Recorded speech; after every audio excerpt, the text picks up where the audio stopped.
and officially welcome to the start of the workshop today for UK PACT. This is Parents and Carers Together across the UK. We've got people online, got people in person, and hopefully we'll be able to have a good conversation today about building our community. To start today, we're going to be Anna and I, who are the co-chairs. So Anna at Newcastle University, Anna Lopes. I'm Mark Gatto. I'm based at Northumbria University. We've been working on this project for a number of years now. We initially started talking about it in 2021, and now we're in 2026, so time flies. We're going to start with a talk from us, then we're going to move on to a presentation by Professor Sarah Jewell, and she'll be speaking about breastfeeding. Then we have excellent over here Alex Summer, and she'll be speaking about multi-agency, and she's from Sunderland University. And then finally, we will have Joe Street, who's from Northumbria University. He'll be joining us hopefully in person a little bit later this morning. So we've got quite a few things to go through, and he'll be talking about trade unions as well, so working with trade unions. Okay.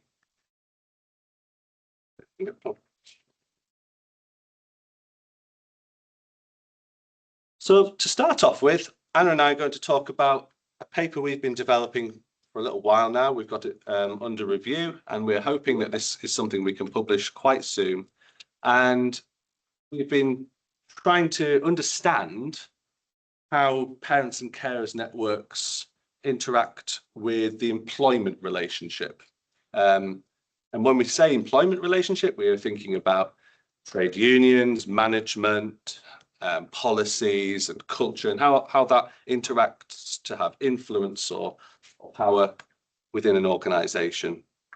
So our kind of starting off the topics today, we're thinking about this idea of care as a means and ends within an organisation, as a principle of organising, a foundation, and something that you not just start with, but also you continuously renew. Well, I mentioned at the start that our project began around 2021. We formed the official part of it, the research part, in 2022 with a project group. We mapped the sector. So we looked at higher education in the UK and tried to get a sense of how many of these networks, these parents and carers networks, existed in higher education.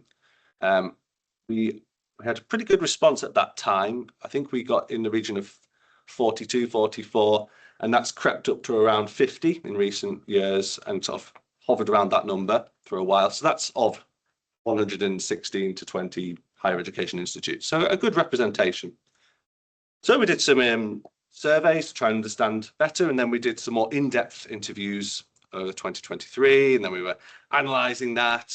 But throughout all that time, our project has been very much about community engagement. We wanted to work with parents and carers networks, not just learn about them. So we are the chairs, or certainly Anna was at the time. I think you're still a carer. I've been the chair of Northumbria's Parents and Carers Network since 2020, so quite a long time now.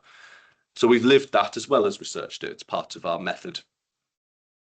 One of the outputs, therefore, that we wanted to generate from our research was a toolkit. We wanted to actually have practical outputs that could really help networks to develop and grow over time, or to even form.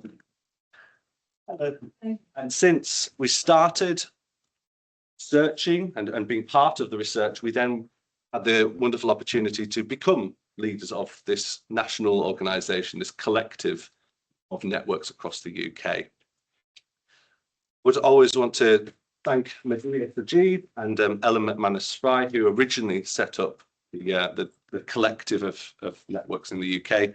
And it's from their foundation that we've been able to build and do the work that we've done since. And they're still really important part of the story of this. So we now are here. We want to think more about what this national collective can be, as well as supporting institutional networks to continue to grow and develop.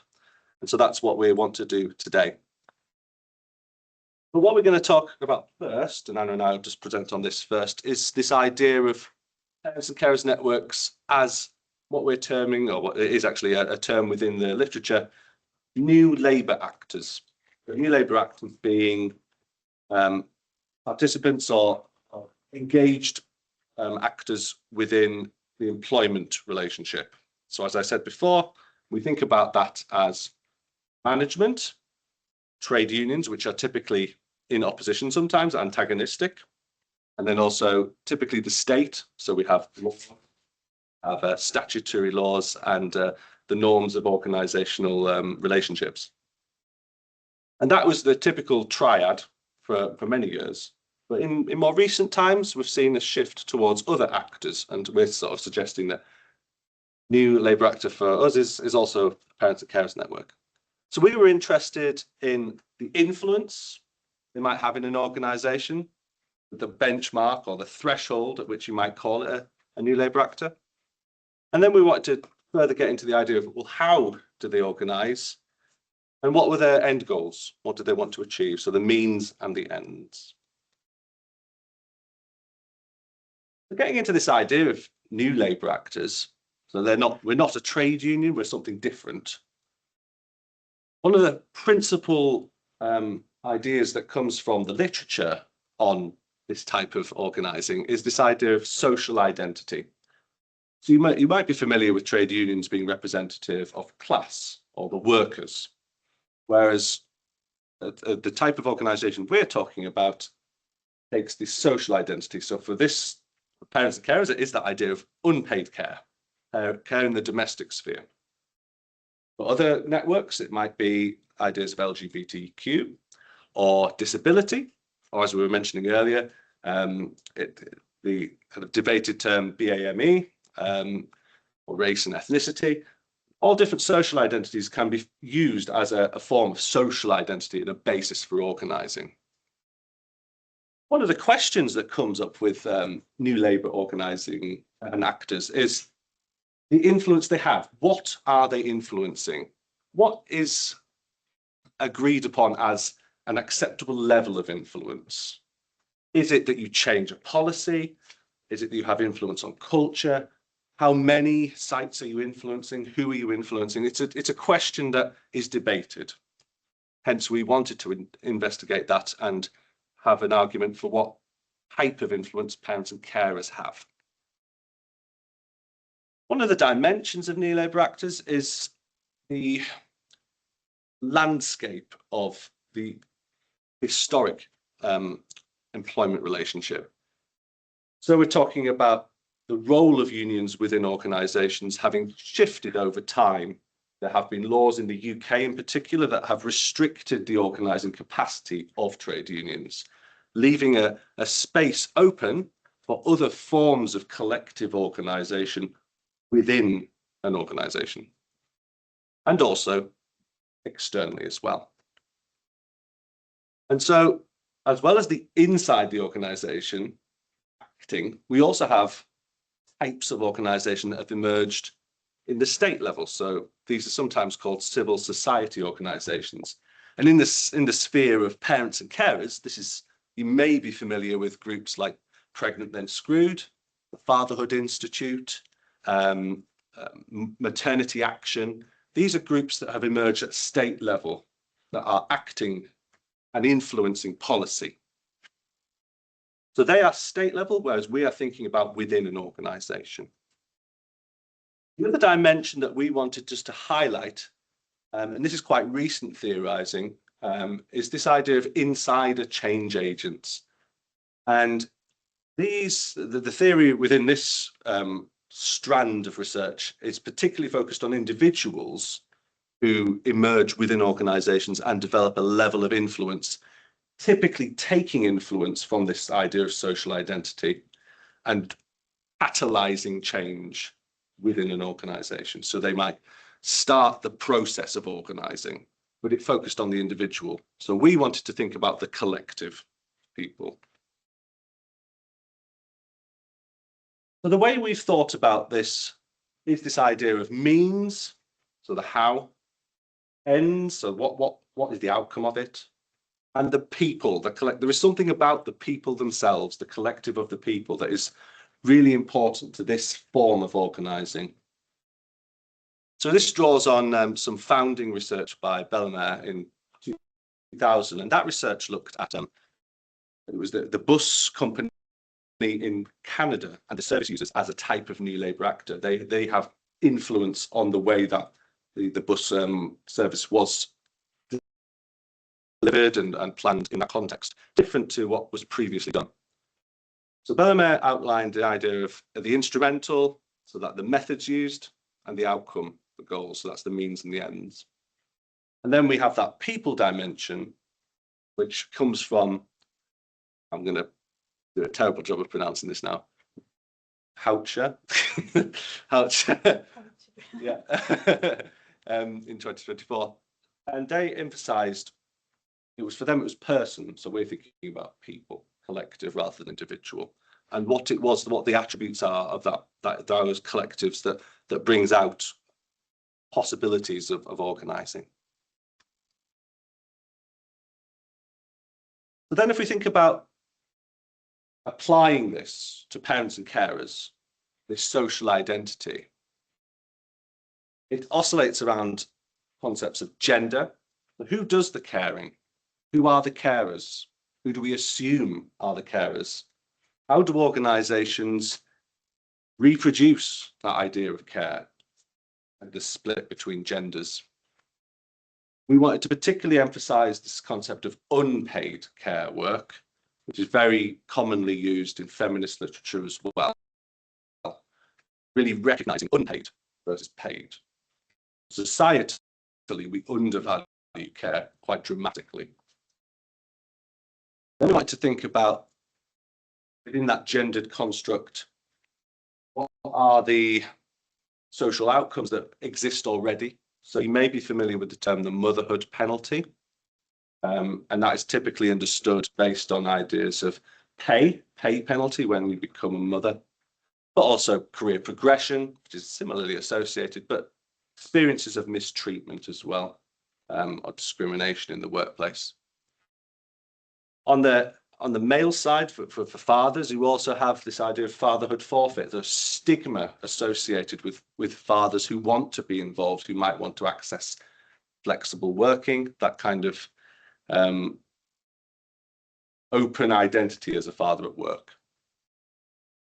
Alongside those kind of parental dimensions, you also have gender pay gap, gender care gap, which very strongly relates to experiences of being a carer as well. And as we know, the majority of carers in the UK are women.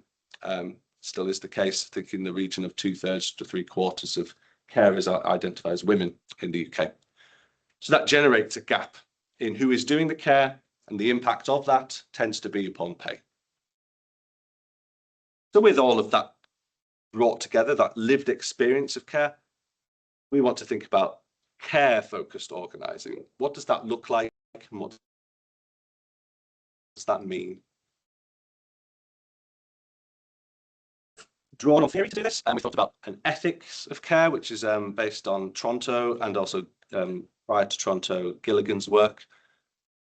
But summarise that theoretical perspective, there are ways of thinking about care and the way we experience care, which start with caring about. So that would be some of the cognitive work. You care about someone, you have a level of care that is, you relate to that person, you care about them.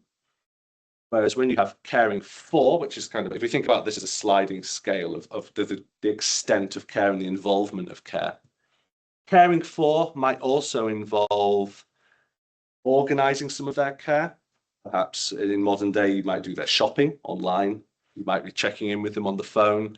You have a more of a direct responsibility for them.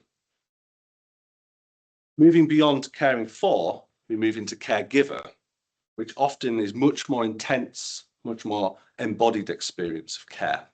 Can be physical care, certainly highly emotional care as well. Typically, certainly a weekly, but probably daily intensive level of care. And then finally, and this is particularly valuable for our research, is the concept of care receiving. And that is that within this idea of care about, care for, care give, it centres the idea of care of I'm giving care. I'm the person providing care to this person. The care receiving dimension highlights that, well, we want to acknowledge and respect that the person receiving the care should also be part of that dialogue. They should be giving feedback. What type of care would I benefit from? How can we co-construct care together? And that care receiving is particularly important when we think about care as a principle of organising as well. We care for each other as an organisation. We should be giving and receiving care and giving that sort of circular feedback around how do we want to care for each other. At this point, I just want to acknowledge some amazing work done by Moreau and colleagues at Anglia Ruskin. There's a report that we've shared previously. They focused on this concept of careful university. Did some fantastic research, and there's a report that we really recommend you read. Some of their kind of outcomes were very consistent with what we've been talking about for a while as well. And they highlighted the importance of reciprocal care. They really highlighted some really important recommendations around consistency of line management, which is often cited as a problem for parents and carers at work. Also, the really imperative need to have data to underpin the identity of care and the needs of carers in the workplace. And then finally, they helpfully highlighted the important role of networks in organisations, which we're very pleased to see. But this concept of careful practice is something that I think we wanted to emphasise. So just briefly before I hand over to Anna, because I'm very conscious of time, I've mentioned earlier it was a critical and community engaged scholarship, so we were involved in the research. We were very concerned with it being a process of becoming. We didn't want to label, we want to be part of a developing process. And before I finally hand over to Anna, we've thought about these in two different ways, and you may be familiar with different modes of organising. So you might have an institutionally aligned approach, but also there are grassroots approaches. Institutionally aligned tends to be a bit more structurally related to management and governance structures, might have a budget, etc. But grassroots approaches tend to start from the staff, and they may not have as much of a formal connection, might not have a budget or workload hours. They have perhaps a bit more freedom to do things the way they want to do it, but they might have different levels of influence, and that can vary from institution to institution. I'll hand over to Anna now. Right, thank you, Mark. Okay, so what I want to do now in the next few minutes is just to give you a flavor of the interviews that we did with network chairs and also network members.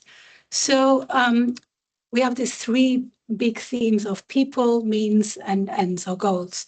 So the first theme is people, and we have so much data on this theme, obviously, because it's all about people. It's about building solidarity. That's what all network members and chairs told us. It's about counteracting isolation and building solidarity. I'm not going to read all the quotes, but you can read them yourself. And the first one is a network member saying, we did a survey of our network members, and one of the things they said is just knowing that you exist, that the network exists, is so important. And we think that's a key theme and a key quote for us, because we are all members or chairs or co-chairs of our networks, and we care so much about organizing events and talks and change policies and all that, which is really, really important. But for many of our members and our colleagues, just knowing that the network is there for whenever they need it is the key thing. So we should never forget that, I think. And the second quote there, also kind of a mantra for us, that it's about enjoyment. Yes, the networks exist to fight for better conditions and try to right the wrongs and all of that. Again, super important. But I think also a message that was general in the interviews that we did and the conversations we had is that it's also about trying to have fun and have enjoyment. So not just that deficit model, that things are wrong, things could be better, but that people dimension is also about enjoying, getting to know each other, enjoying each other's company. In terms of means, in terms of how do networks organize, how do they do their networking? A key message was it's all about creating a safe space. And all the networks, again, do that in different ways. We thought that this quote was interesting because it's about creating a safe space in which you can talk about things that are not connected to work. So where you can bring all of your identity into work, right? So your identity as a parent or as a carer, and have a space, a safe space where it's allowed to do that. It's okay to share that that sort of identity and everything that goes with it. Another aspect of the means, of the how, is having a strategic leadership. So again, lots of really interesting conversations with network chairs mostly, or leads, was about how they lead and how they strategize around this. So in the first one there, this very clear understanding that what the networks do actually help the organization, right? So understanding the place and the importance of our networks for the organization. And as this Matilda, which obviously is not a real name, says, it's about we actually save them a lot of money, save problems from escalating and so on. And then in the second quote there, how this network chair felt the need to train herself into everything EDI related, so really becoming a strategic leader. And also at the same time realizing that, yes, this is all very good for our networks and for our organizations, but actually it has a cost, a personal cost. And in this case, she talks about how her research activity really suffered because she was spending all of her time doing EDI related training, doing network related things, and not her own research. And then in terms of ends or goals for the networks, again, a key message there was that the main end is really to be a collective voice, so not an individual voice, but a collective voice for change. So raising awareness to influence management practice. And the key idea that we got from lots of interviews was this idea of meaningful change, but that may feel like small wins, okay? So they may not be these big battles and big victories that maybe the trade unions have more experience with, but really, as this quote shows, and we have many others that are similar, that we're really making a change for people on their day-to-day working lives, okay? And so we're making changes in some pockets of the university.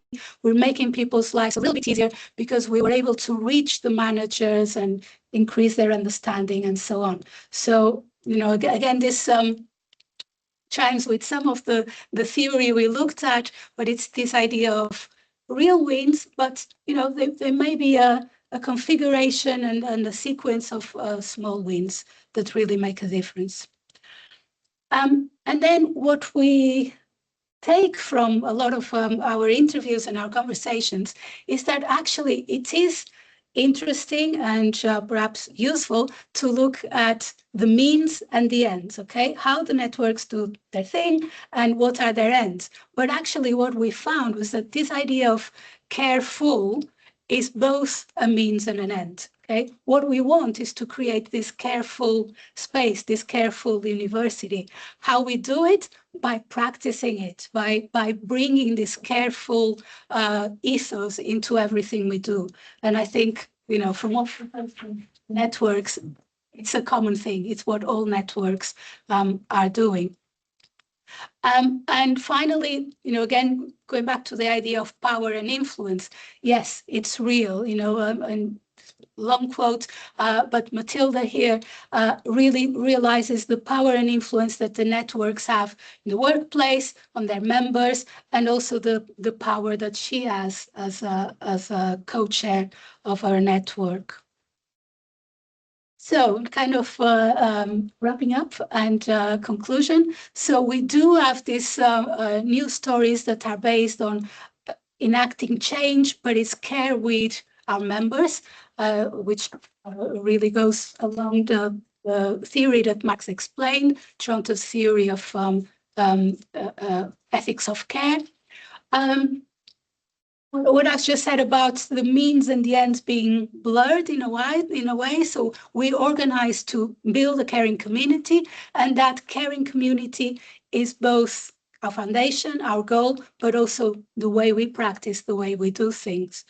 The idea of small wins, like raising line manager awareness, everyday dialogue about this idea of normalizing our carer and parent identity.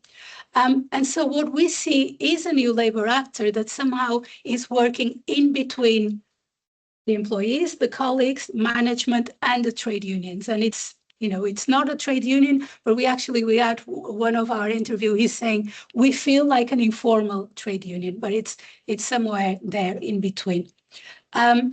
And also, finally, the idea that there is some policy impact, you know, beyond the small wins, there is influencing change in terms of policies, neonatal care, carers passports is just one of the big wins here at Newcastle University, and parental leave. So where does this leave us? So the journey continues. UK PACT is a community that has grown a lot already in the past few years. It continues to grow.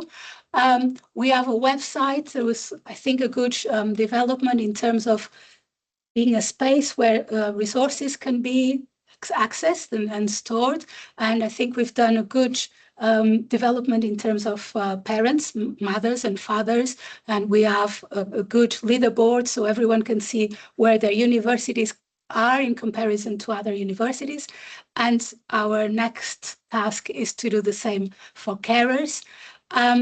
We have a wonderful webinar series that Mark curates and hosts, and there are more ideas to continue that in the next year, and ideas for campaign. But this is what this day is about, is kind of gathering your ideas and co-creating ideas for campaigns, for webinars, other activities that you may want. Great. Yes. You want to no, I think that, Anna, that's perfectly summarised. I think it's, I'm conscious of our time, and I think it's a nice way to move into Professor Sarah Jewell's section, especially on the theme of campaigns. But I would like you to have in your minds, how can this collective, this national collective, become even more of a new labour actor? Because I think we definitely established that within organisations, these parents and carers networks are having influence, are an actor alongside with other actors as well. And we like the idea, and we want to generate a presence for UK PACT to have an influence on a national scale as well. I think we have the body of people that can do that. So I will hand over now to Professor Sarah Jewell, who is on the line. I can see her. Sarah, are you happy to, maybe we have to stop sharing. And Sarah, if you want to attempt to share your screen. Yeah, is that working? Not sure. It says I'm sharing my screen, but I don't know if you can see it. You have to maximise the speaker thing. Ah, yes, perfect. Yeah. Great. Yes, we can see that, Sarah. That's fantastic. So I'm really grateful to Sarah for joining us today and to speak about a topic that's very close to my heart, and a topic that I know Sarah has been researching for a long time. Sarah is someone who's a fantastic advocate for breastfeeding in the workplace, and her work, I have heard her speak about this before, so I know she's done some tremendous research in this space. Sarah, thank you so much for being here. If you would like to take on the next portion of the day, and look forward to hearing what you've got to say. Lovely. Thank you both for inviting me. It's wonderful. And thank you both, Mark and Anna, for all the fantastic work that you're doing for the UK PACT. As Mark said, my name is Sarah Jewell, and I'm a Professor of Economics at the University of Reading, and I'm going to talk about a UK-wide and sector-wide study that I led on supporting breastfeeding employees in the workplace, and the implications and recommendations are very, very applicable to higher education and many other sectors. And we did have quite a good representation among our participants from the higher education sector too. Oops, doesn't seem to want to move. Let me do the old-fashioned way. Okay, so this study was very generously funded by the Nuffield Foundation. It was a 3-year project, and our main interest was in understanding the lived experience of those who wish to continue to breastfeed when they return to work, to better understand how they can be better supported in the workplace, with a particular emphasis on maternal well-being, but also understanding the employer perspective and how they can be better equipped to support their breastfeeding employees. So I want to quickly acknowledge my wonderful study team. So this study drew from economics, but also law and applied linguistics, because as you'll see, the legal framework and communication are very much part of the story, but also very much part of the solution. So I'm not going to have time to really do the project justice. As I said, it's a 3-year project. We did a lot. And I'm not going to have time to talk about the design, but I just wanted to mention it was a qualitative, and it was mixed methods, and we drew on qualitative and quantitative analysis, and it drew on both secondary and primary data. So it's the primary data that I would draw on today in summarising some of our key findings. And we got both the mother perspective through surveys in India. On the employer side, we captured the employer side by surveying and interviewing line HR professionals. So before I move on to the key findings, as I said, I'm really not going to be able to do our study justice. But first of all, I always think it's useful to give a quick overview, because one of the things that is really striking from the study is that everybody's experience and journey is very unique. So it's useful to give an overview of how mothers may continue to provide their children breast milk, because this will affect what workplace support and accommodations they need. Also, what's possible for them will be impacted by their workplace environment. So one way, and I think about 11% in our study had done this, if the child care provision is close by, mothers might be able to breastfeed their child directly during breaks. Particularly when children were older, some mothers adjusted the frequency and the timing of breastfeeds around work, so therefore didn't necessarily need support during working hours.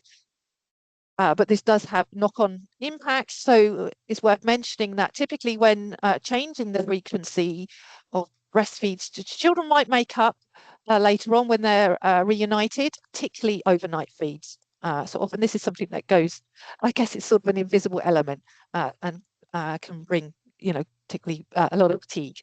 I guess what the legislation focuses on is providing express breast milk for their child. So this can be given by a caregiver in a bottle or a cup. But this isn't the only reason why mothers might need to express breast milk during working hours. So they might need to do this in comfort, prevent them becoming full, engorged, and which can lead to something called mastitis, which is really unpleasant and can lead to needing time off work. So mothers might also need to express to help maintain their milk supply. So it's worth just flagging that there are sort of health and safety issues here that often, or that there's a lack of awareness around. And some mothers might opt to continue to breastfeed, but provide formula, or their child will have other milk, such as cow's milk, if they're over 12 months, whilst the mother is at work.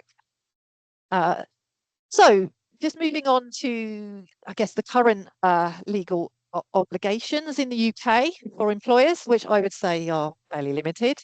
So I think the first thing to note, and I think this says a lot, is these really only kick in when a mother provides written notification to their employer that they are breastfeeding.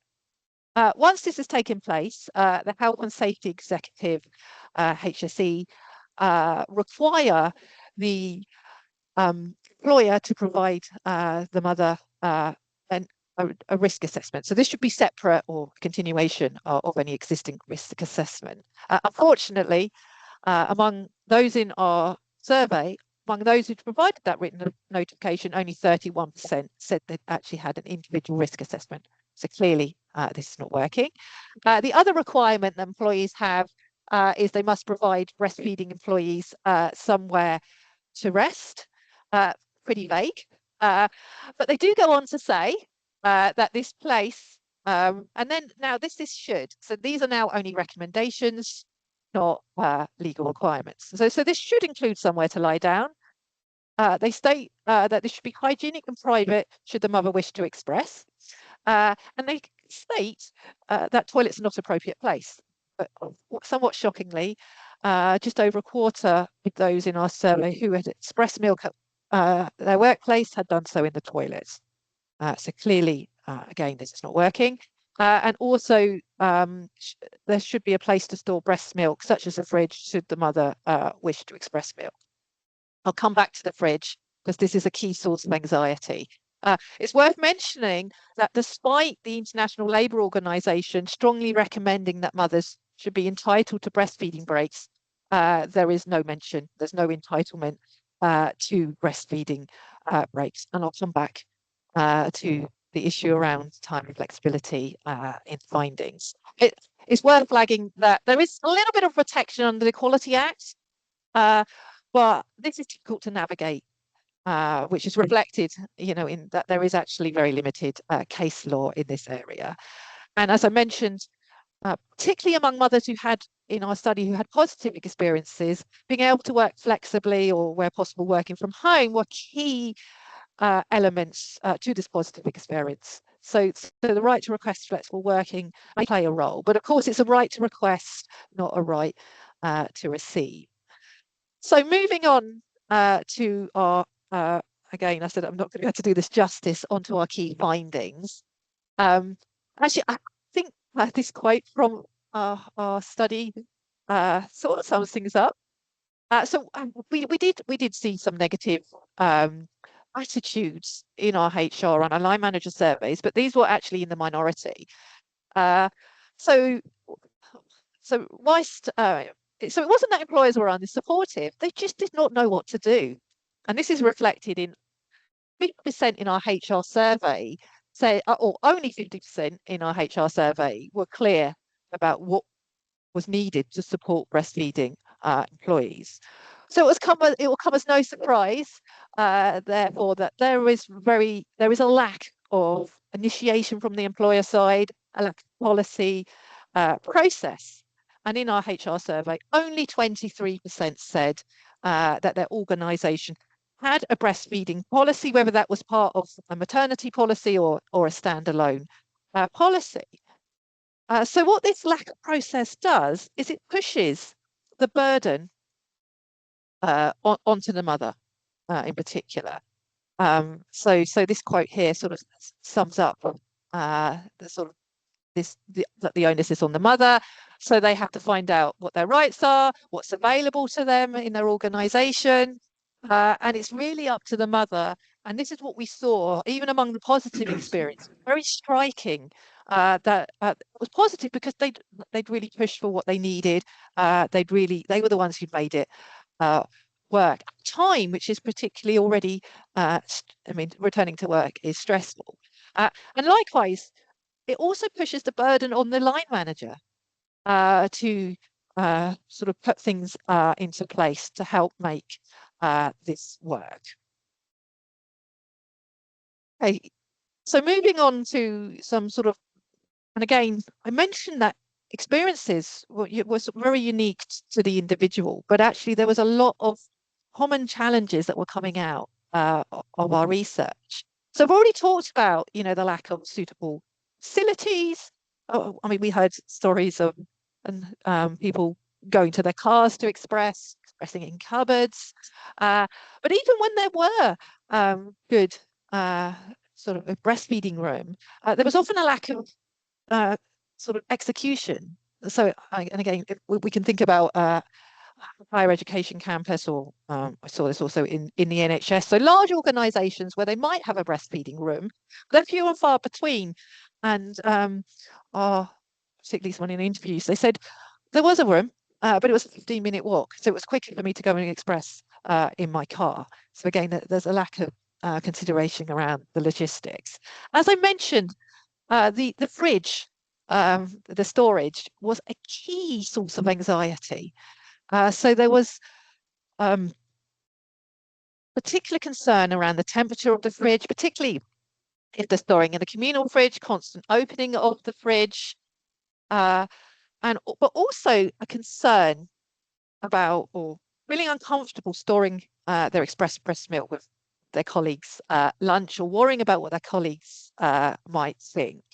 So this is an example. I mean, even just having a thermometer in the fridge is a simple thing that can have a huge impact. And through our own PACT, and I actually forgot to mention at the start that I was actually acting co-chair for our own PACT for a year, so I sort of got experience from that side too. But actually through our PACT, we have asked our and are currently in the process of purchasing them, we've asked our university to provide some loanable fridges with thermometers.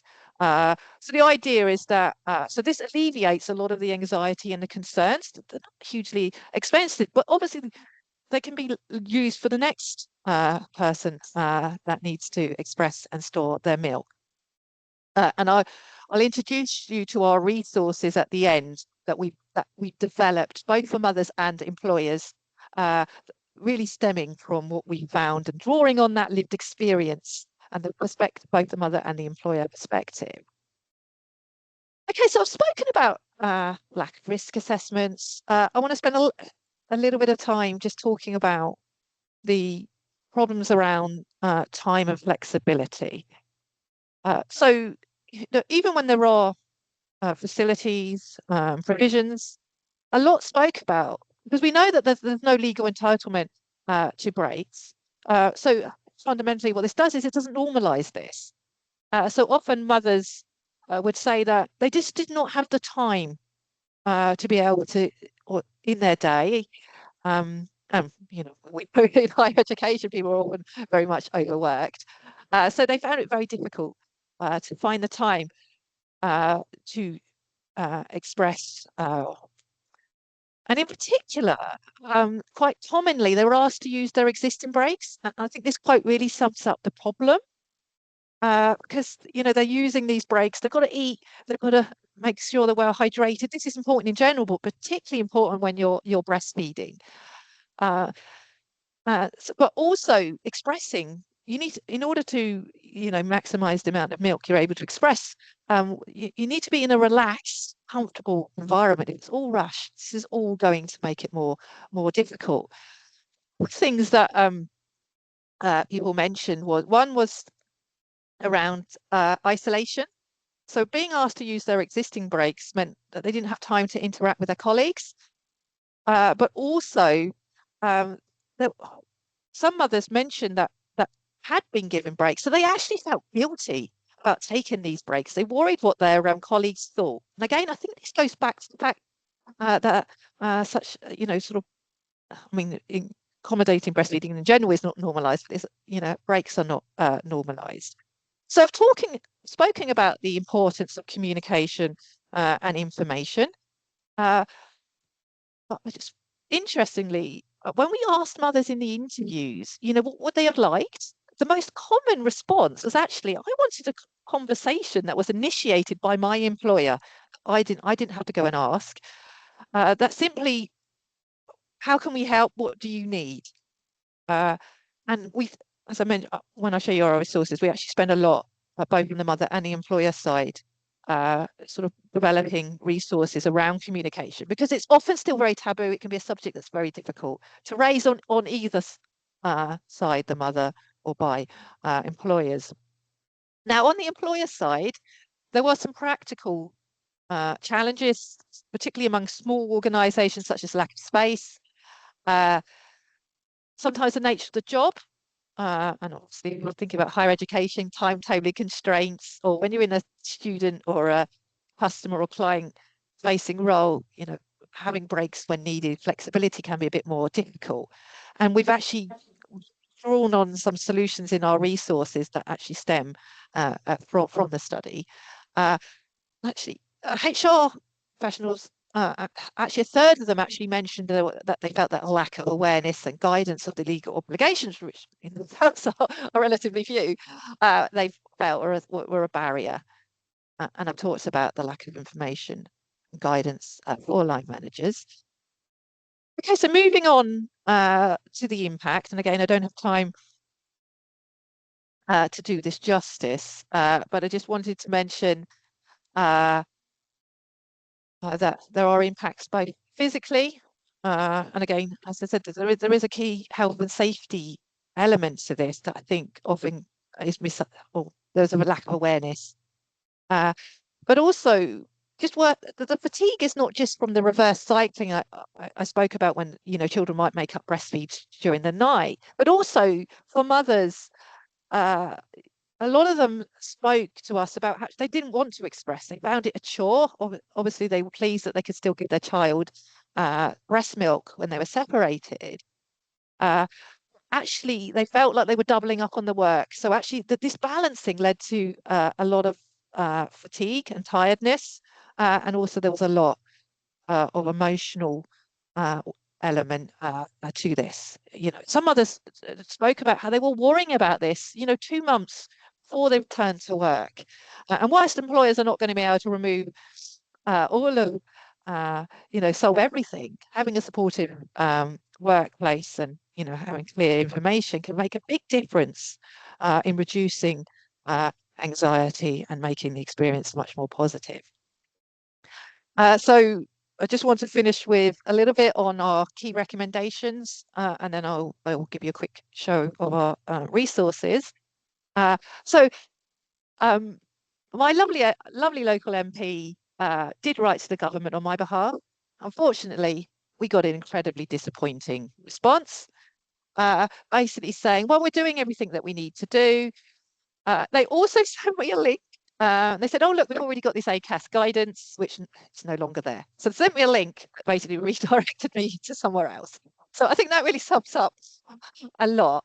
Actually, I don't think what we were asking actually is what we were asking for too much. I don't think it's unreasonable to ask that they strengthen the legal requirements so that the onus is on the employer to ensure that mothers have access to somewhere private and hygienic. And this might be, you know, allowing them to work from home, for example. As I said, you know, there was quite a lot of solutions that we came across in our study, again, driven by, you know, two-way conversation. I have to say that they gave us a very strange response to suggest the entitlement to paid breaks. They said we can't possibly legislate for pay or even breaks because we don't know how many breaks they're going to need and how long they're going to need, which I thought was a very odd response. And of course, I don't think it's unreasonable that risk assessments that are actually legal requirement are taking place. We also suggested, and actually I did provide evidence to the Employment Rights Bill, clearly they ignored, because they have now requirements for menopause action plans, gender equality plans.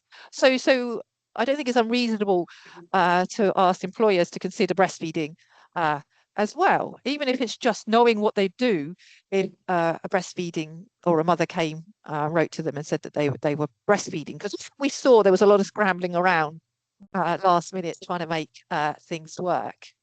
And of course, organisations don't have to wait for legal obligations to put in good practice. And as I said, our resources are designed to help employers recognising, you know, that all employers are going to face different constraints. There are a number of things that employers, you know, can do, and a lot of it is, you know, just opening up the lines of communications. There are simple steps that can make huge differences. It isn't the complicated, expensive tasks that a lot of employers think. So we're already talking about facilities and breaks, but something I did want to mention was the phased return. 'Cause this is something that we saw mentioned quite a lot among those who had a positive experience. So this phased return, so returning gradually, gave them their bodies and their children a chance to adapt, which can certainly help for reducing the risk of things like mastitis, but also giving the child a chance to adjust to the new routine. But unfortunately, mothers had to use their annual leave to facilitate this, which meant that they sort of returned a little bit earlier than they might otherwise have done. So actually offering a phased return, not having to use your annual leave, can make a huge difference. Talked about the communication and sort of more training. One thing I do want to pick up on, because I think this is something that, you know, staff networks can support as well. A lot of people valued the peer support. I mean, employers often don't really understand what's involved and what it means, you know, what the experience is like. So actually peer support could be absolutely valuable in supporting a positive experience, and even signposting mothers to sources of support. Here's breastfeeding network helpline, or here are some charities.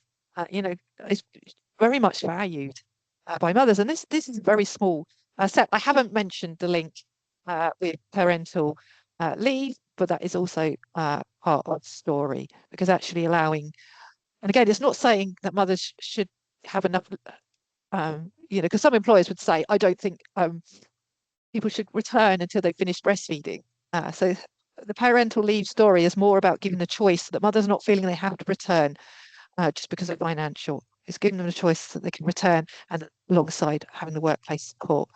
To enable them, basically what we want to do is enable people to be able to continue to feed their child in the way they want, as long as they or their child wants.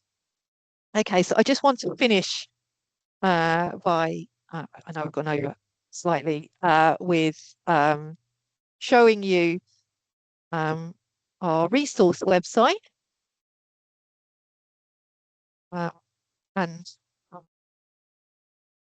hopefully, okay. And we are actually looking for organisations who might, we want, as case studies, we want to understand how these resources are used, and also understand how we might improve them. So here, if you're interested in the study, we've got our report and our policy brief. I just want to, so we've got a guide for mothers and a guide for employers, and I'll quickly go to the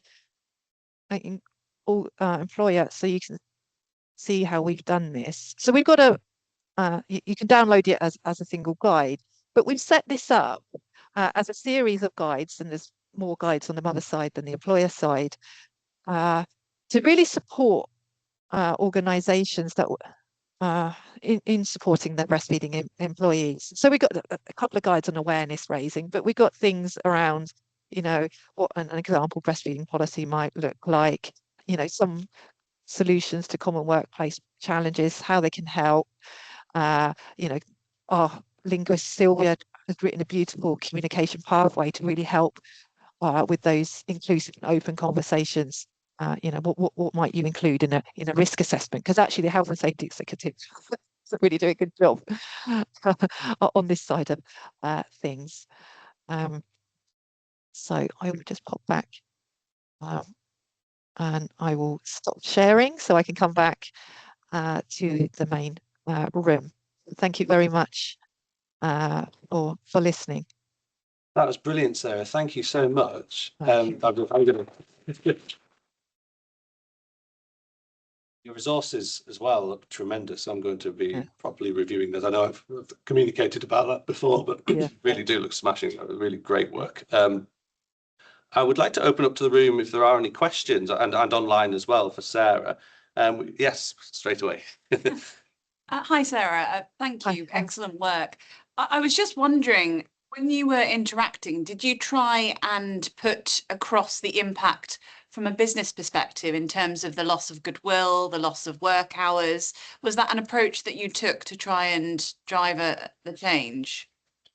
Yes, I mean, that's certainly how when we communicated with employers, we certainly, so I mean, we've got the policy brief, so everything we frame for mothers is very different. So we certainly talk about the retention, and actually we're trying to get across to employers that this is often really temporary. These are only short-term accommodations that are needed, but it can benefit health, well-being, better productivity. So yes, we certainly, I didn't have time because often I have a slide sort of saying the benefits to employers, but yes, we very much put that forward on the employer side. If I may follow up, have you Yeah. found a difference as a result of COVID? So I breastfed twice, once for a child prior to COVID, Yeah. and then during the COVID period, and the experiences were significantly different, even with the same employer. Yes, so I didn't have time, as I said, I didn't have time to do it justice, but within our survey, we purposely, so I can't even remember, we did it, was it 22, 23? So we purposely selected 5 years, within 5 years, so we could collect experience before and after COVID, and we did have a specific question on if COVID had any impact, and we got a lot of comments in that box, and a lot of it, people spoke about how working from home really made a difference, because they were able to directly breastfeed, they were able to express in the comfort of their own home. So from that perspective, from the work perspective, it's got a slightly different story in terms of general breastfeeding support. So we did find that, but yeah, so we've got a whole section on that, but I haven't been able to talk about the impact of COVID. So the short answer is yes. Thank you. Yes, a question over here, and another question as well, but I'll go you first. First of all, thank you for all this good work. I'd still be clapping now to praise you for everything that you're doing. It sounds absolutely wonderful. I just was interested in what you said about the legal obligations of the employer, that they only kick in if the mothers provide written notice that they're breastfeeding. And so did anything come out in the survey where people are asked when they return to work if they're breastfeeding, or whether that's something that they have, because you wouldn't necessarily know to do that, to provide that information? Yeah, and actually we asked this in the interviews, and very few people are aware of that requirement. So I think this is so it is said in the health and safety executive, and I guess the argument is the employers can't support them if they don't know. But at the same time, I feel like it sort of it's suggesting that the burden is on the mother to kickstart this, and the employers only have to do something if the mother tells them.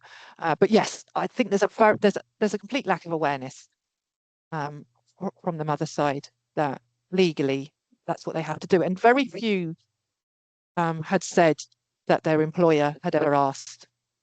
They said, my employer never asked if I was breastfeeding. Often the response was that it didn't even occur to them to ask. I'm not sure if I've answered your question there. No, it's as I sort of suspected, but it just makes me want to encourage every conversation I had with a mother who's returning to work, because we've got a parental leave buddy scheme that we're just setting up. So I'll encourage people to be mindful of that and informing Newcastle University that they are breastfeeding mothers. So yeah, thank you. We'll certainly talk about that later. Did you have a question? Yeah, I'm curious how much of this you think is specific to this problem, and how much is a general organizational dysfunction? Because, like, I mean, something like 2/3 of first-time line managers have never had any management training of any sort, much less specific EDI or breastfeeding or any other. How much could this just be addressed by better organizational management? Yeah, no, I think that's a very valid point. I can't remember the difference in the statistics, because we did ask, did you have any general training on EDI versus did you have any training specifically on breastfeeding? And I know both of them were obviously breastfeeding was very low, but even the general was low. So I agree. This is, you're completely right. This is part of a wider problem in communicating, particularly around parenthood, to managers. But breastfeeding in particular, there seems to be this taboo that people in particular don't want to talk about it or don't want to hear about it. That's the sort of response I've seen. So yes, I think it is part of a wider problem. I would definitely agree with that.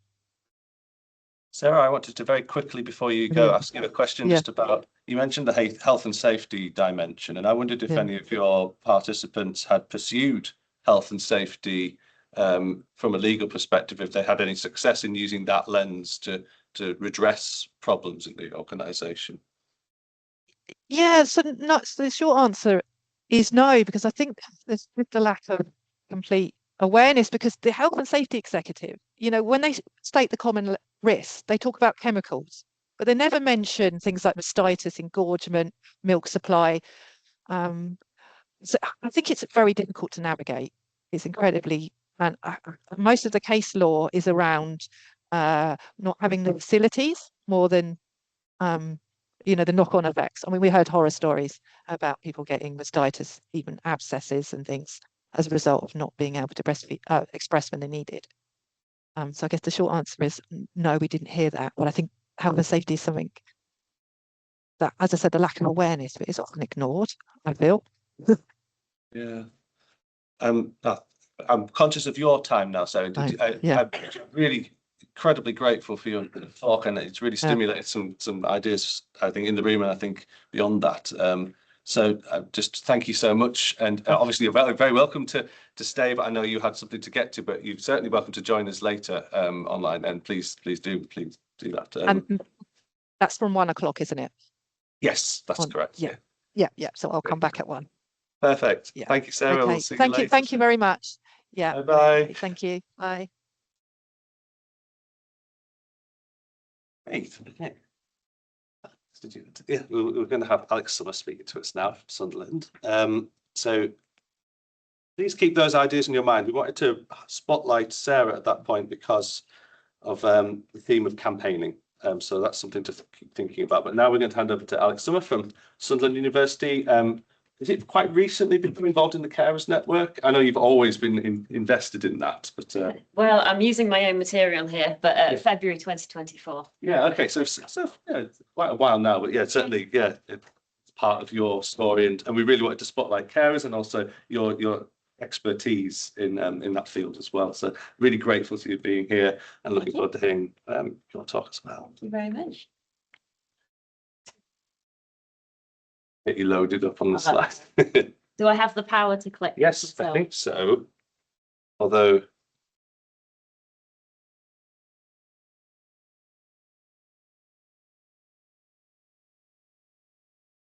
I think that's working. Hold on.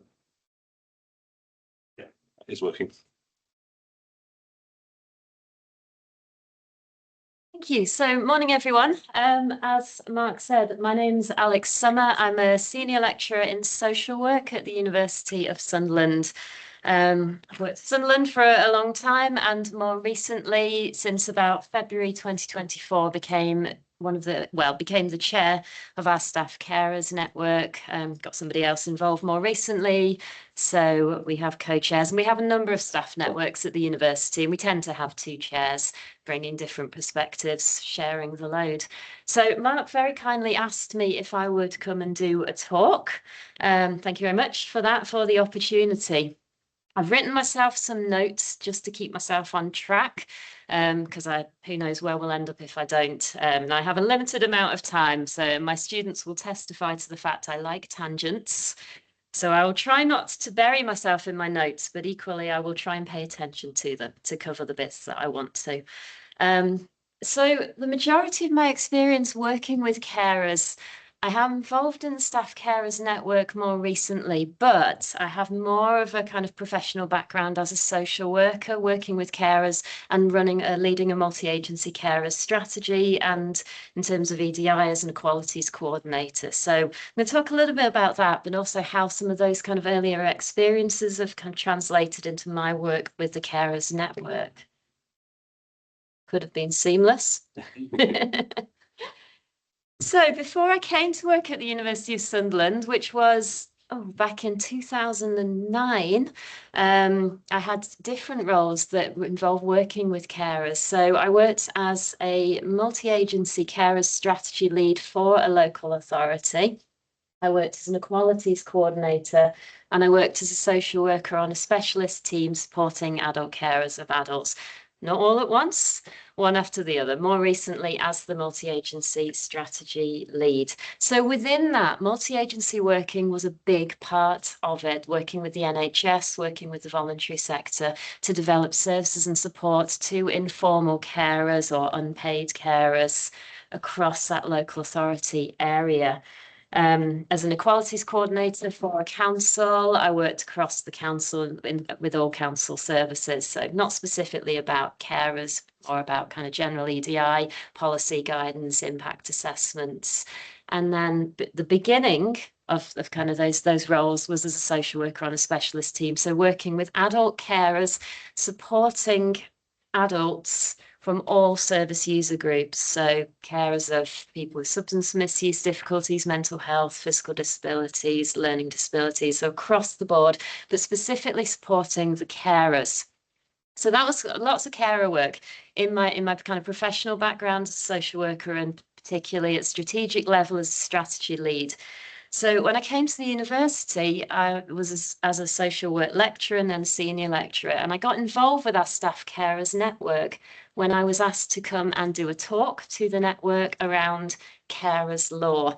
One of the things I'm going to talk about in my presentation is, as a network, we do try to involve university intel. We try to make, there's a lot of knowledge across the university as well as outside of the university. So I was approached and asked to do this talk. I'd done one previously, I think a few years before, and asked if I could get more involved. For me, it was an opportunity, I guess, to probably reignite a bit of that passion, that interest for supporting carers and getting involved with the staff network, seeing after years of working at the university just how much was going on for staff. Obviously, we're student facing. It's really important that we work with both students and support students, but getting involved with the work that was going on for staff, I really wanted to be a part of that and kind of use my background and further my interest in continuing to do what I could really around supporting carers. So that was how I got involved, and that's kind of what brings me to why I'm here today. So the presentation then, what I'm going to talk about, well, I decided to talk about something I've decided to term networks within networks. So Mark said to me, can you come and talk about your multi-agency, the way that multi-agency influences has shaped your carers work? And I guess the first thing I thought was, oh, has it? I don't know what to say. Because it's not a multi-agency network. It is a university network. We're all at the university. That's one agency. But actually, coming from it, from the stance, I guess, of years of working with a range of agencies, the first thing I came with was, well, when you're supporting a carer, there will be other agencies involved. And whilst when I led the multi-agency strategy, it was about looking at the different agencies and the different ways they could contribute. When it comes to supporting carers at work, being aware of the different agencies, the carers' individual network, I think is really important. Why?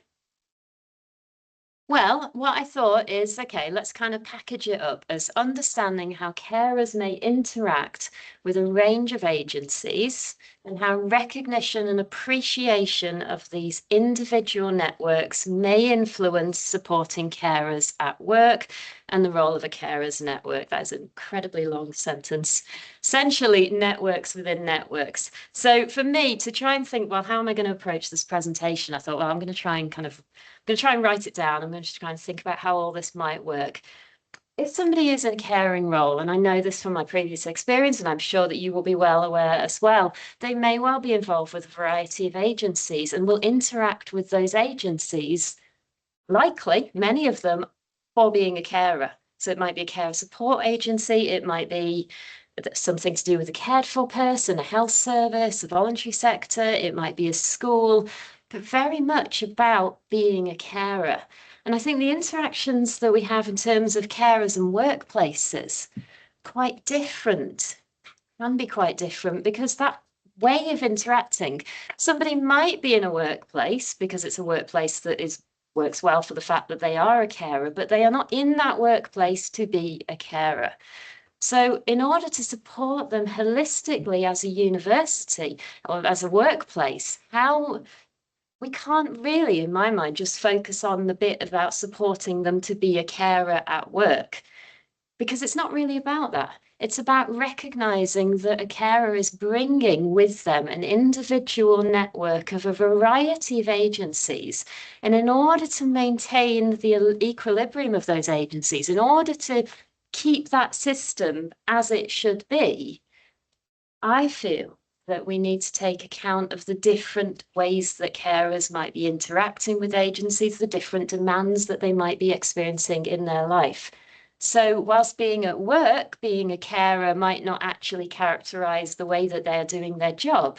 Having to attend an appointment, having to liaise with a particular professional, having to talk to a school, having to pick someone up, that's all part of their individual network. And I feel all part of how a workplace could consider how we take that kind of holistic view of supporting, rather than just focusing on, well, they're here as a carer, because really then they're not. They're bringing with them that identity of a carer, but they're not actually doing the care, doing the interaction, and what characterizes that is quite different. So that was how I wanted to try and explain it. That was the bit I was kind of probably most nervous about for the presentation was, well, and I know in my head what I'm trying to say.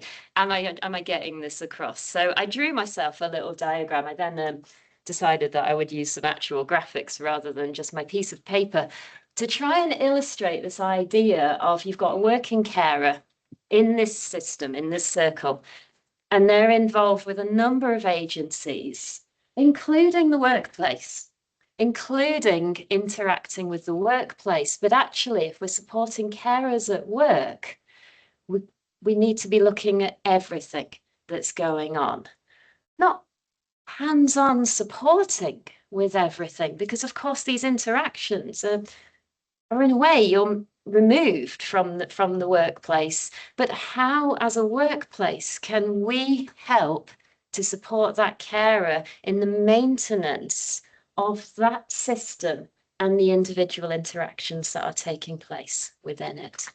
So that was the kind of angle I decided to take. I hope it makes sense, and happy to talk about that idea more.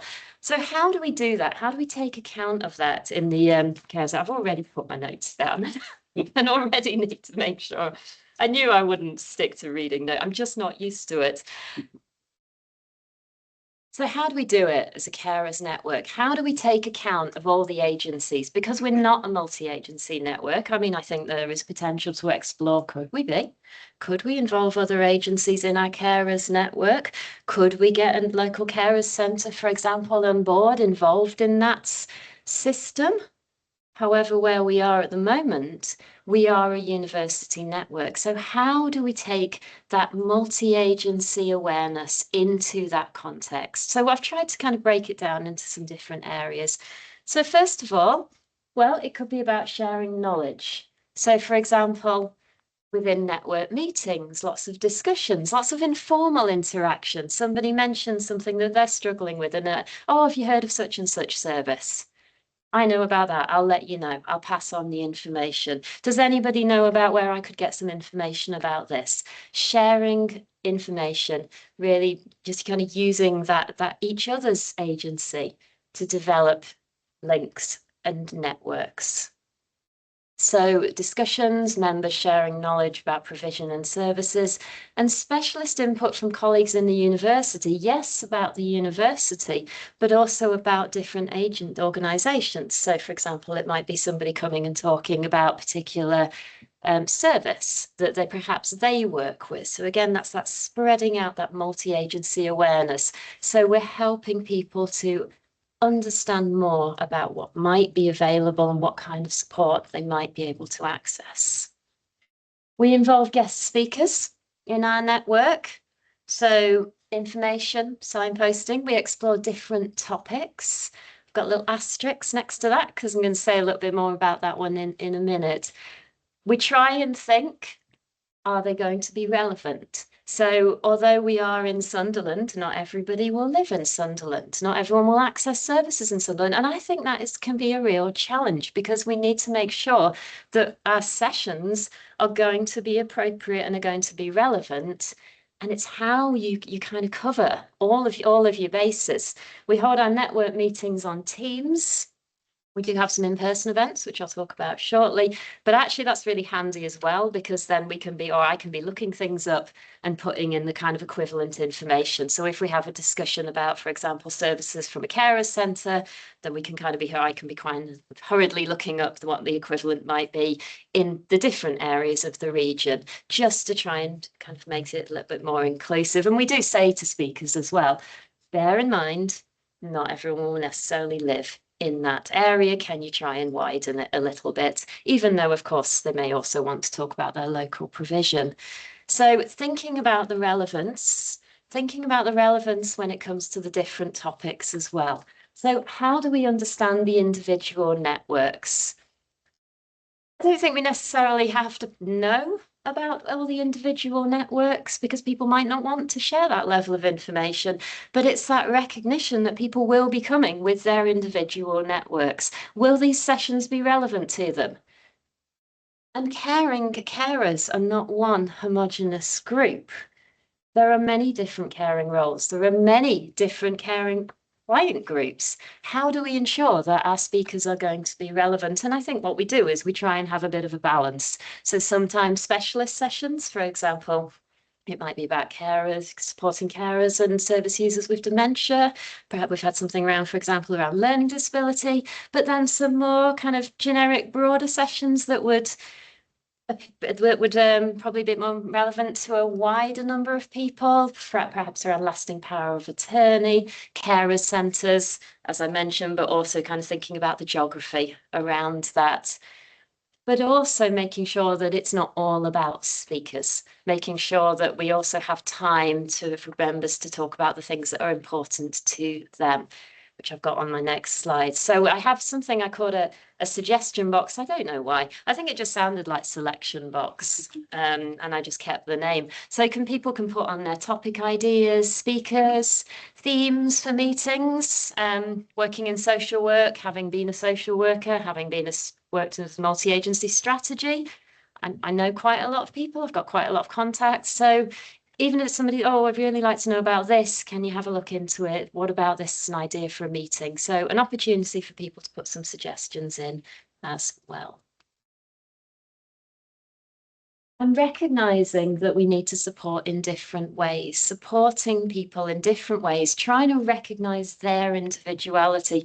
So it's not all about speakers. And when we do have speakers, making sure that there's also time within there for members to bring their own concerns, that if they want to. Obviously don't want anyone to feel like they have to. Sometimes network meetings are quite small, and I never want anyone to feel on the spot to have to speak. But sometimes some encouragement to, would anybody like to tell us? Trying to remember information and ask people how they are, but not in a way that starts to kind of infringe on their feelings of privacy as well. Some people would prefer to just hang around in the background of meetings. And the comment was made before about just wanting to know that just knowing the network was there is enough. I think you mentioned that, didn't you, Anna? Knowing the network's there is enough for some people. Some people don't even come to meetings. I think we have more members that don't than that do. But actually that's okay, because they know it's there, and we share information on the Teams channel as well. So it's not just all taking place in that meeting. Sometimes people are there, but they've got the camera off. But I think a lot of people, they like to know it's there. And also there might be some information that's going to be relevant to them. So we have these speakers sessions, but we also balance it with member-led sessions. Now, those are the ones that I am more nervous about, because I think, oh, what if nobody brings anything to talk about? It's fine. I can talk about things, and people will. We generally theme it around. So, for example, we talked about spirituality. We talked about identity, meaning. Somebody suggested wanting to know about what to do in the event of an emergency. I'd done some work around that in a previous job. I was able to find some links, and as the meeting is happening as well, we can add in more information. So those sorts of meetings kind of grow quite organically. Which can be really, really beneficial as well. So it's not just turning up and listening. But then, as I say, some people still just want to be in the background, which is absolutely fine. Knowledge signposting to other university networks is an important part of recognising that individuality as well. And it is also part of recognising their individual system. That network within that network is meeting people, trying to meet carers in the circumstances that they are in and responding. So if their concern is less about the carers network, perhaps is going to be something that's a bit more relevant to one of our other networks, our disability network, our family network, for example. Information about that, we have an EDI coordinator who spans all of the networks, who can also be saying, oh, well, the such and such network has got this going on. And as network chairs, we also have a channel where we communicate and we share information about what's going on in the different networks. I'm personally part of the staff wellbeing network so that I can see what's happening there and I can promote opportunities to members, and I can just make sure that I'm kind of telling people about anything that's happening through that network. So whilst within the university, it's still that recognition of people will have their own networks, and we need to be trying to be responding to those. It might be that some people want more in the way of social support, so we have kind of coffee mornings and so on, emotional support. I think with Teams meetings, we need to be careful that things don't feel too emotional and too difficult, because it's a Teams meeting, and very aware of how somebody might be feeling afterwards when we all say goodbye and click leave. So I developed these things called conversational space sessions on campus, which is about loss and change.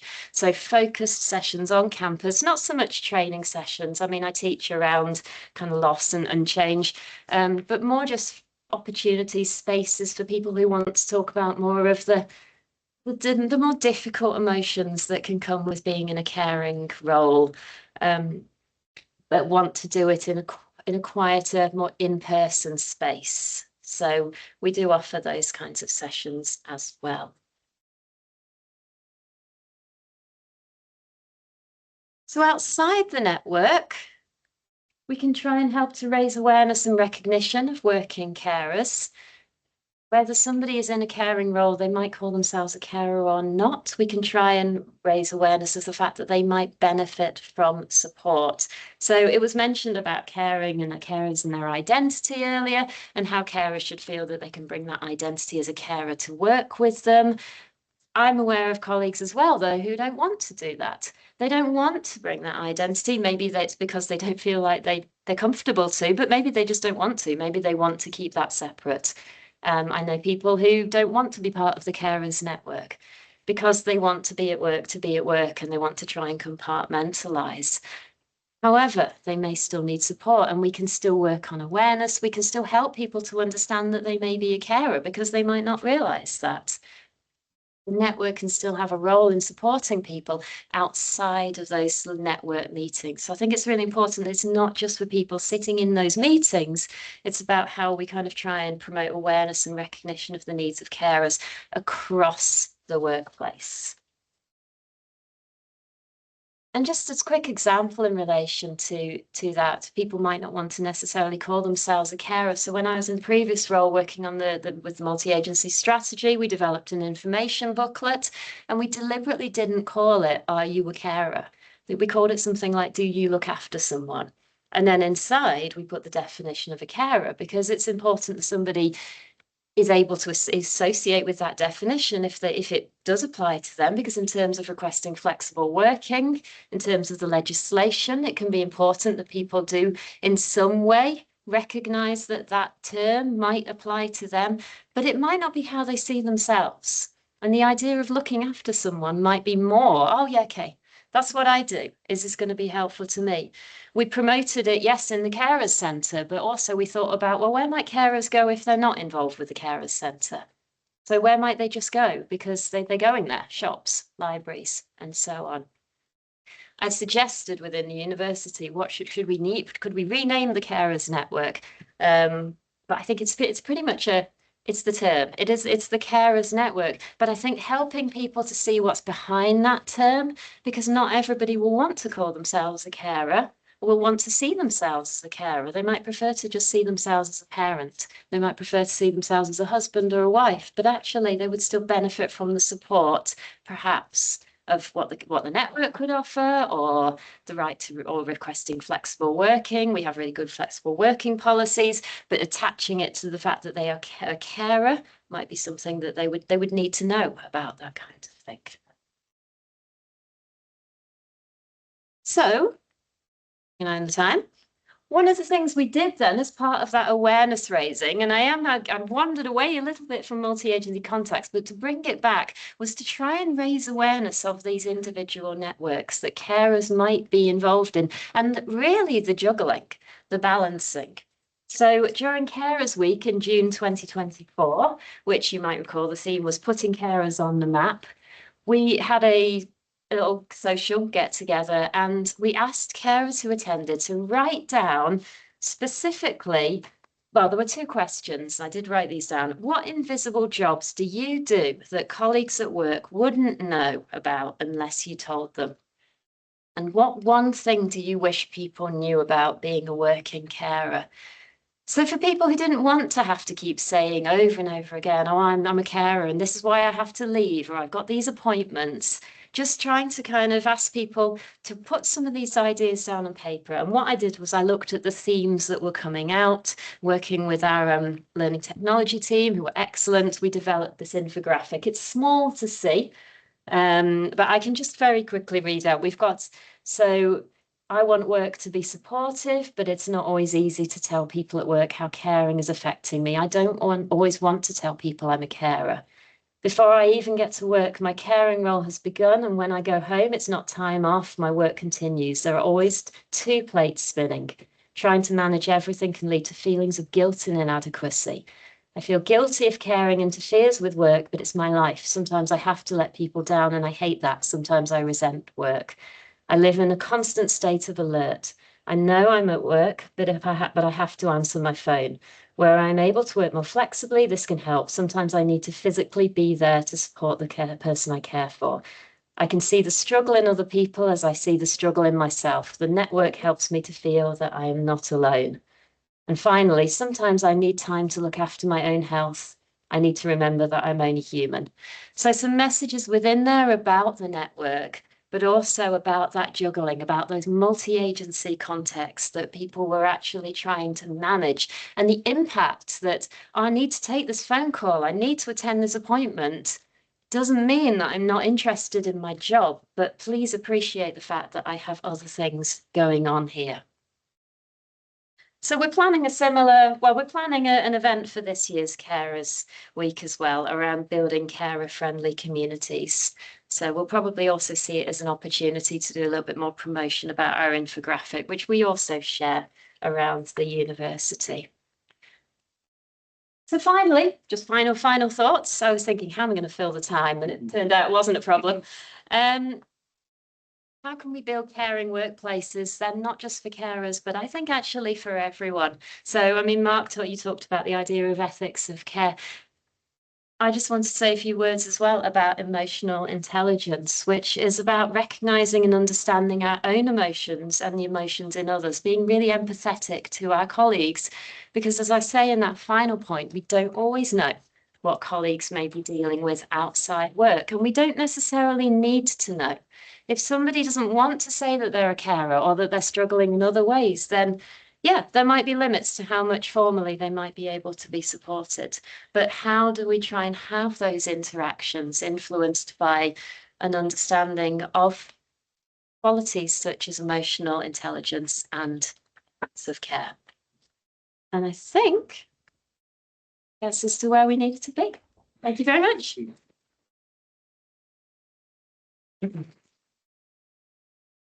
Would anyone like to ask any questions in the room? Yes. I'm interested in, the Carers Network, but you have parents in it as well. Yes. One of the things we found is that at our university, they want distinct identities, and at quite a granular level, parents who have responsibility for caring for SEND children, adults that have responsibilities for caring for those with dementia versus general caring needs or caring for. How have you managed to make it all work with everyone in the same space? Because maintaining those different tranches is quite time consuming. It is. I mean, we do have the family network as well, and some people will choose to want to be part of that as a parent. They might also want to be part of the carers network. They might want to be part, yeah. So I guess they can choose what they could be in both. They could be in all the networks, I guess, if they wanted to, as to what. I think in terms of the conversations, it's quite interesting because sometimes you will get conversations that are more about the, I suppose, the younger end, and actually people can still support each other and be there for each other. But when it comes to specific kinds of information, so somebody might, for example, be wanting to know about family-friendly working and policies, then I guess that's why having an EDI coordinator who kind of manages across the networks and attends all the meetings is really helpful, because they could say, oh, well, actually, and then this actually happened just not too long ago. Oh, well, actually, as it happens on Friday, so-and-so is doing a talk about flexible working and for families. Would you like, I can put the details in the chat. So I think, yeah, it's not, the focus is not on necessarily being a parent. It's about being a carer, but there's bound to be crossover, and it's about how we facilitate access. And I guess work is a big team, and that's why having network chairs communicating. So I'm listening to some of the talking around the breastfeeding and thinking, okay, I already think I need to speak to our family network about that and see what's happening around that side of things. Our parents and carers it's a combined network, and it's one of the things I've always questioned in terms of, yes, there's lots of synergy and similarity, but there's distinct differences as well.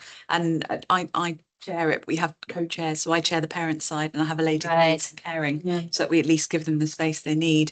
But yeah, we've got the chairs channel on the coordinator. Yeah. I think I'd be interested in talking, because I think there's things we can. Yeah, I think, I mean, just based on, I guess, experience of working with, I mean, I work with adult carers, but I was involved in the past with some aspects of carers for young children, or for children. Not all parents would want to take on that identity of being a carer. They would, and actually, I think in some ways that they might not want to get involved with a network that is also about carers, but then there might be specialist aspects to that role where it is wandering out. I mean, I don't actually know what our family network would talk about. I mean, I suspect they would talk about things like caring for children with SEM, but I suppose if it's more about the carer themselves feeling they need an outlet for them, then it might well be that they would be also, it would benefit from the carers network too.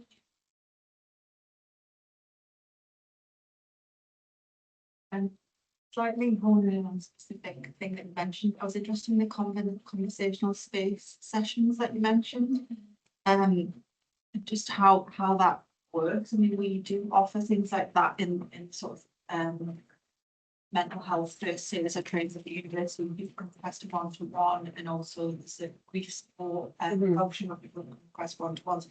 But just wondering how that works and about that. Yeah, so I think it was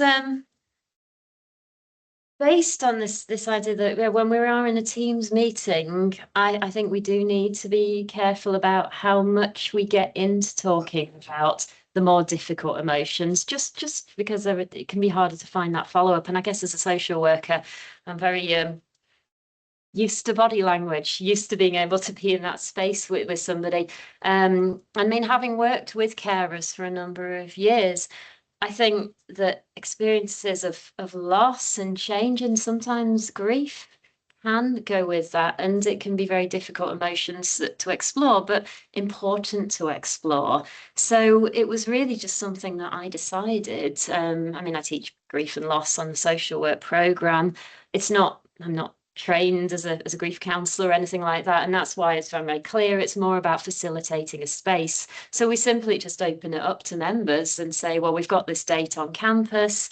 Might just end up being me just sitting there with a colleague chatting, and if somebody wants to pop in and talk about something difficult on their mind, just enabling them to have that space. It's certainly nothing that we don't get huge numbers, and I wouldn't consider it a formal service that we provide as such. It's more of a spin-off, a kind of I suppose, an on-campus spin-off of the network for some of those more kind of emotive space. Yeah, I'm thing.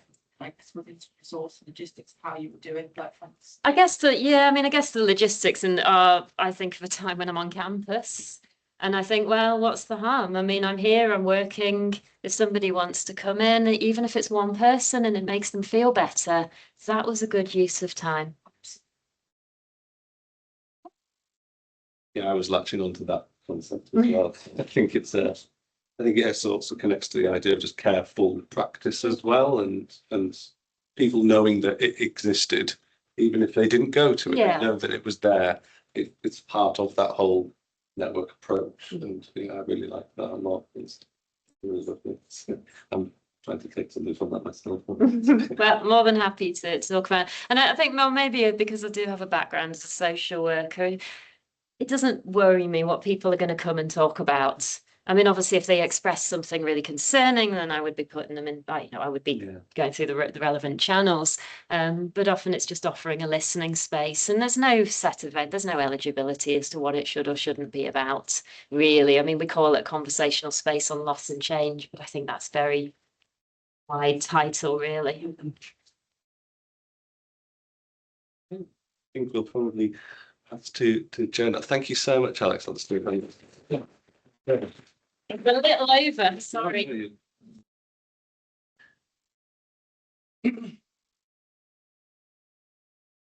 So our last speaker today, we have Jo Street, my colleague and friend from Northumbria University, going to talk to us a bit about collaborating with trade unions, something that Jo and I have done, and hopefully we can develop that thought process today as well. Thank you, Jo. Thank you both. Hello, everybody in the room and online. I'm Jo Street. I am Vice Chair of the University and College Union branch at Northumbria University, which, if you don't know, is the union, the trade union that represents academic staff. I'm also a associate professor in the humanities. Well, actually, now I've moved to a different department, but you don't need to know that.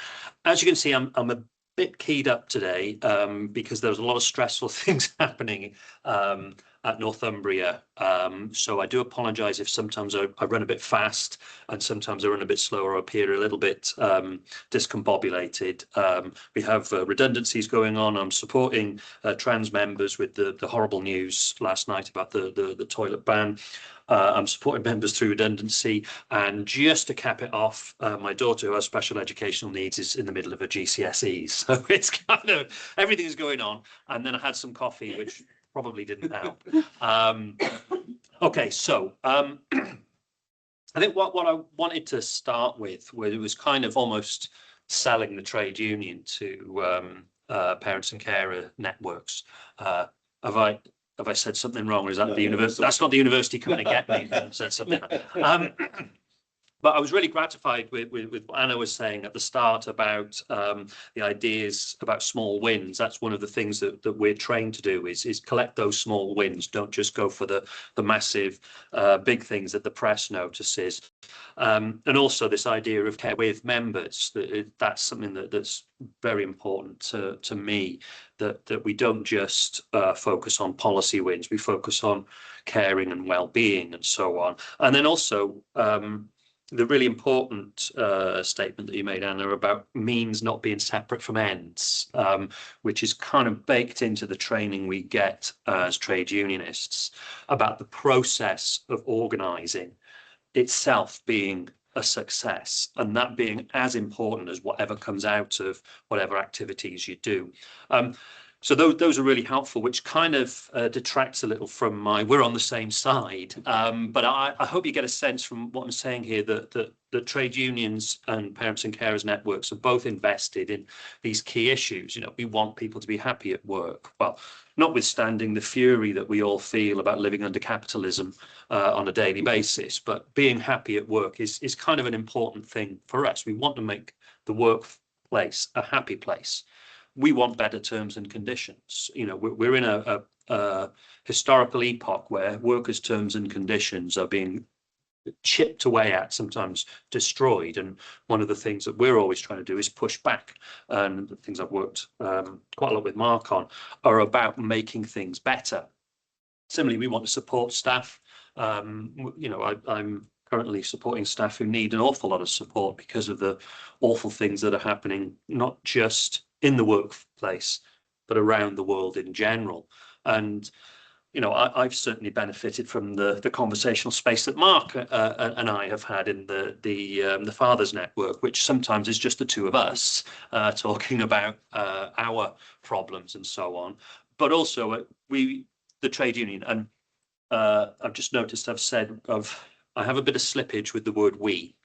Sometimes the we might be the trade union, sometimes it might be we, Mark and I, sometimes it might be we, the Parents Network. So if at any point my we is unclear, please do let me know. So yeah, the trade union offers support spaces, wants to see staff supported properly. And we also have a vested interest in making sure that reasonable adjustments are adhered to. These are reasonable adjustments for staff who have caring responsibilities, who might have other things going on in their life. And basically, that's the bread and butter of my work. I have an awful lot of individual cases that are mostly about a reasonable adjustment, you know, a life change that has led to something impacting on the regular way that they work. And people have requested an adjustment to the way that they work. Sometimes this comes out of disability, but an awful lot of time it comes out of changing family lives and responsibilities. And then kind of overarching it, coming back to the happy workforce thing, is the work-life balance issue. You know, we want people to go home and do what I do, which is totally switch off, and then switch on when you're at work, because that is really, really important. And one of the ways that we've tried to achieve this is both by the informal processes that we engage with on a low level, like you're talking here about the line manager. I think Sarah was mentioning quite eloquently the role of the line manager here in the soft power. We do that, but we also try to make it more of the trade union, also try to make it more of a policy thing. So that's kind of the sales thing, the sales pitch. And when Mark asked me to do this, I thought back to when we first started working together, which is so long ago. Mark was even more fresh-faced than he is now, and I actually had hair. I think we first started working in 2018. Yeah. And one of the key things for me was the conversation that we had in developing a campaign that we shared, which was a campaign to increase maternity leave at Northumbria University, which was then the fourth worst in the higher education sector. It was, believe it or not, 4 weeks, and then you were down to statutory. Yeah, it was. You know, we constantly astonished about this, and this was the first time that Mark and I really started to work intensively. Kind of, it was helpful for me because I was then on a UCU training course learning how to conduct campaigns, so it kind of fitted with my year-long training program. But one of the key things that we thought about was, what can the trade union bring to the maternity campaign, but also what hindrances might it bring? And this is one of the things that we've thought about quite a lot. From the first instance, the trade union brings numbers. You know, at our trade union, we have the majority of academic staff are members, whereas our Parents Network then, I think, had half a dozen, maybe so. And that, there's somebody correcting me live, I think, the sheer numbers that trade unions can bring an awful lot of pressure on the institution if you can find a campaign that really energizes them. And we were lucky in that maternity leave did. Similarly, there's an awful lot of organising capacity and experience. You know, we have in our trade union a large number of union representatives and activists who've had an awful lot of training and have run campaigns themselves, not necessarily on the issues pertinent to parents and carers networks, but the principles are still the same. And what was really handy about when Mark and I were chatting together was that I was able to say, look, we can do these sort of things. And Mark was like, all right, how does that work? And then we talked about how a campaign works and how you maintain it over a long period of time, and what sort of the differences are between your strategies and your tactics and so on. Similarly, we were able to link it with other campaigns. So, for example, one of the things that the trade union was able to bring into the maternity campaign was the Athena Swan badge, which universities love, and then they forget about until the day comes when they have to reapply. And we knew when the next reapplication was, and we were able to link that to another campaign, whilst also pressuring the university with further campaigns that the trade union was working on itself. That meant that the maternity campaign did not stand alone, but was part of a package of things that the trade union could bring to bear on. This brings me to the next one, which is kind of, this is where there are really useful things, but also slightly problematic things. We have direct negotiating experience. Part of my job is the delightful role of meeting with the Deputy Vice Chancellor, the Chief People Officer. I think we better make sure she gets very annoyed with me if I get her job title wrong. Chief People Officer, the Deputy Head of Human Resources, who is the Chief People's Officer's Deputy, and various other luminaries. And thanks to the decades, it feels like, spending time in a room with them, we know how to negotiate with them. And your trade unions will be much the same. They'll have had direct impact on key decision makers in the university. So, for example, we know that our Chief People Officer identifies as a single mother, which is great in one sense, although the fact that she earns over £180,000 a year means she's fundamentally very different from many of our other single mothers. But we are able to use those, and also we are able to, with the trade unions, are able to place these negotiating strategies in a wider sense. The problem is that sometimes, this is what happens is that sometimes it becomes a matter for negotiation. You know, you want 30 weeks, we'll give you 20. Okay, we'll settle on 25. You know, and that is one of the dangers. Having said that, what we're also trained to do is think about pressure points, timing. And one of the things that's drilled into trade unions is thinking about the academic year in terms of moments when workers have the most amount of leverage, those pinch points during the academic year, like when the marking is due to be uploaded to the wonderful systems that everybody has so that the exam boards can go on, like when the Athena Swan application is up for renewal. And what we do is, when we're thinking about a campaign, we think about how to unite it with those pressure points, so that we can put the pressure on at exactly, or what we hope is exactly the right time, when management is at, for want of a better term, at its weakest point. And that's one of the things that we were able to do, Mark and I, was think about, okay, well, we want maternity. When do you want it? As soon as possible. All right, let's think about all of the times when the university is most likely to speak to us. And I'll maybe come back to that in a moment. But the other thing is, and Barry Norman's kindly phrase, and why not? There is also a problem here. What we have to consider as parents and carers is the relationship between the trade unions and senior management. Because in my experience, if UCU comes up with an idea, senior management, and if you know what I'm going to say, that senior management go, that's a terrible idea, we'll never do it. Likewise, if we push hard on something, the university tends to push back even harder.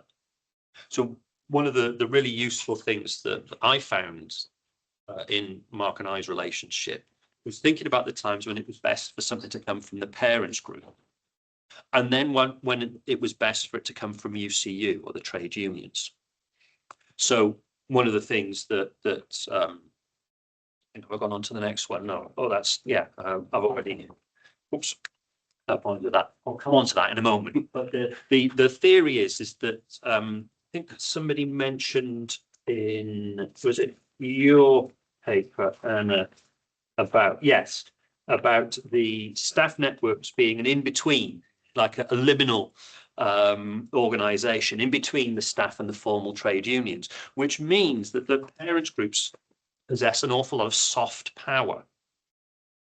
And by that, I mean the ability to talk to people. The parents groups in Northumbria, I don't know about anywhere else, are kind of semi-official.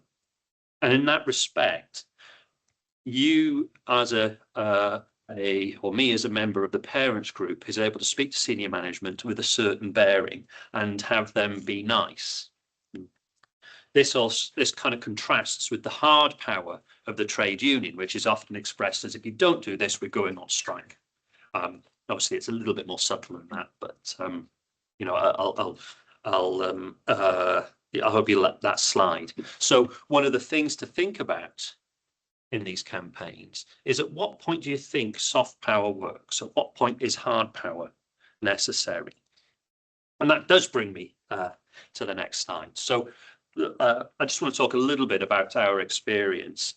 We had Mark and I started working, as I say, back in the olden days, pre-COVID, with an idea to improve maternity provision.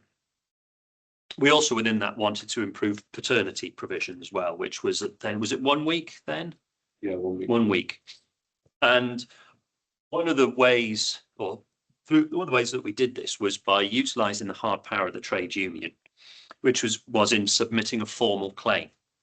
So UCU worked with Unison to submit a piece of paperwork saying a formal claim. We want the university to engage in good faith negotiations about improving maternity pay, to improving maternity leave to 30 weeks and paternity leave to 4 weeks or 8 weeks. We thought we'll go in high, expecting to negotiate. That's where our awareness of the negotiating issue came from.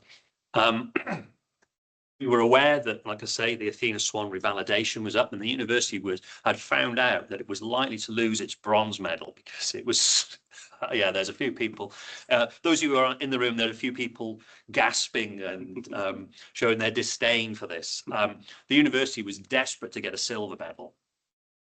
And we were able to link those two. So if you improve maternity provision, this makes Athena Swan more likely, not less likely. But alongside this, we thought it was really important to have a grassroots campaign. And this is where the Parents Network worked exceptionally well, because people sometimes get turned off when they find out that the trade union is doing something. They think, right, well, we'll leave it to the trade unionists as a separate entity from regular staff, which itself is not true, but that's often the impression people get. So what we put together was a series of, we pulled a series of personal testimonies from members of staff who'd been forced to return to work after 4 weeks when they didn't want to. We placed them online. We got people together in rooms, which was actually in itself, that means was really important, that we got, I think we had about 20 mothers in a room together, and them being in a room together, they said, was actually powerful in itself. That feeling that they weren't alone, that they could do something. And this was something that was brought together under the aegis of the parents group, but there was a UCU member in the background. We developed a poster campaign, and I'll show you some of the posters in a moment, not for any other reason other than we like showing them because they were fun, and we want to plaster them all over the university. And some of the mothers had I still think it was one of the greatest ideas ever, which was a baby-sit-in, which took influence from the civil rights movement sit-ins. But what we were going to do was go and have a babysit and bring babies in and physically sit in various parts of the university administration buildings, so that the Vice-Chancellor had to walk past a whole sequence of mothers and babies and some fathers and babies, on the way to his very important meeting. And we thought this would be a really, really powerful way of, I can't think of the word, but not publicising, but demonstrating exactly the problems that parents experience.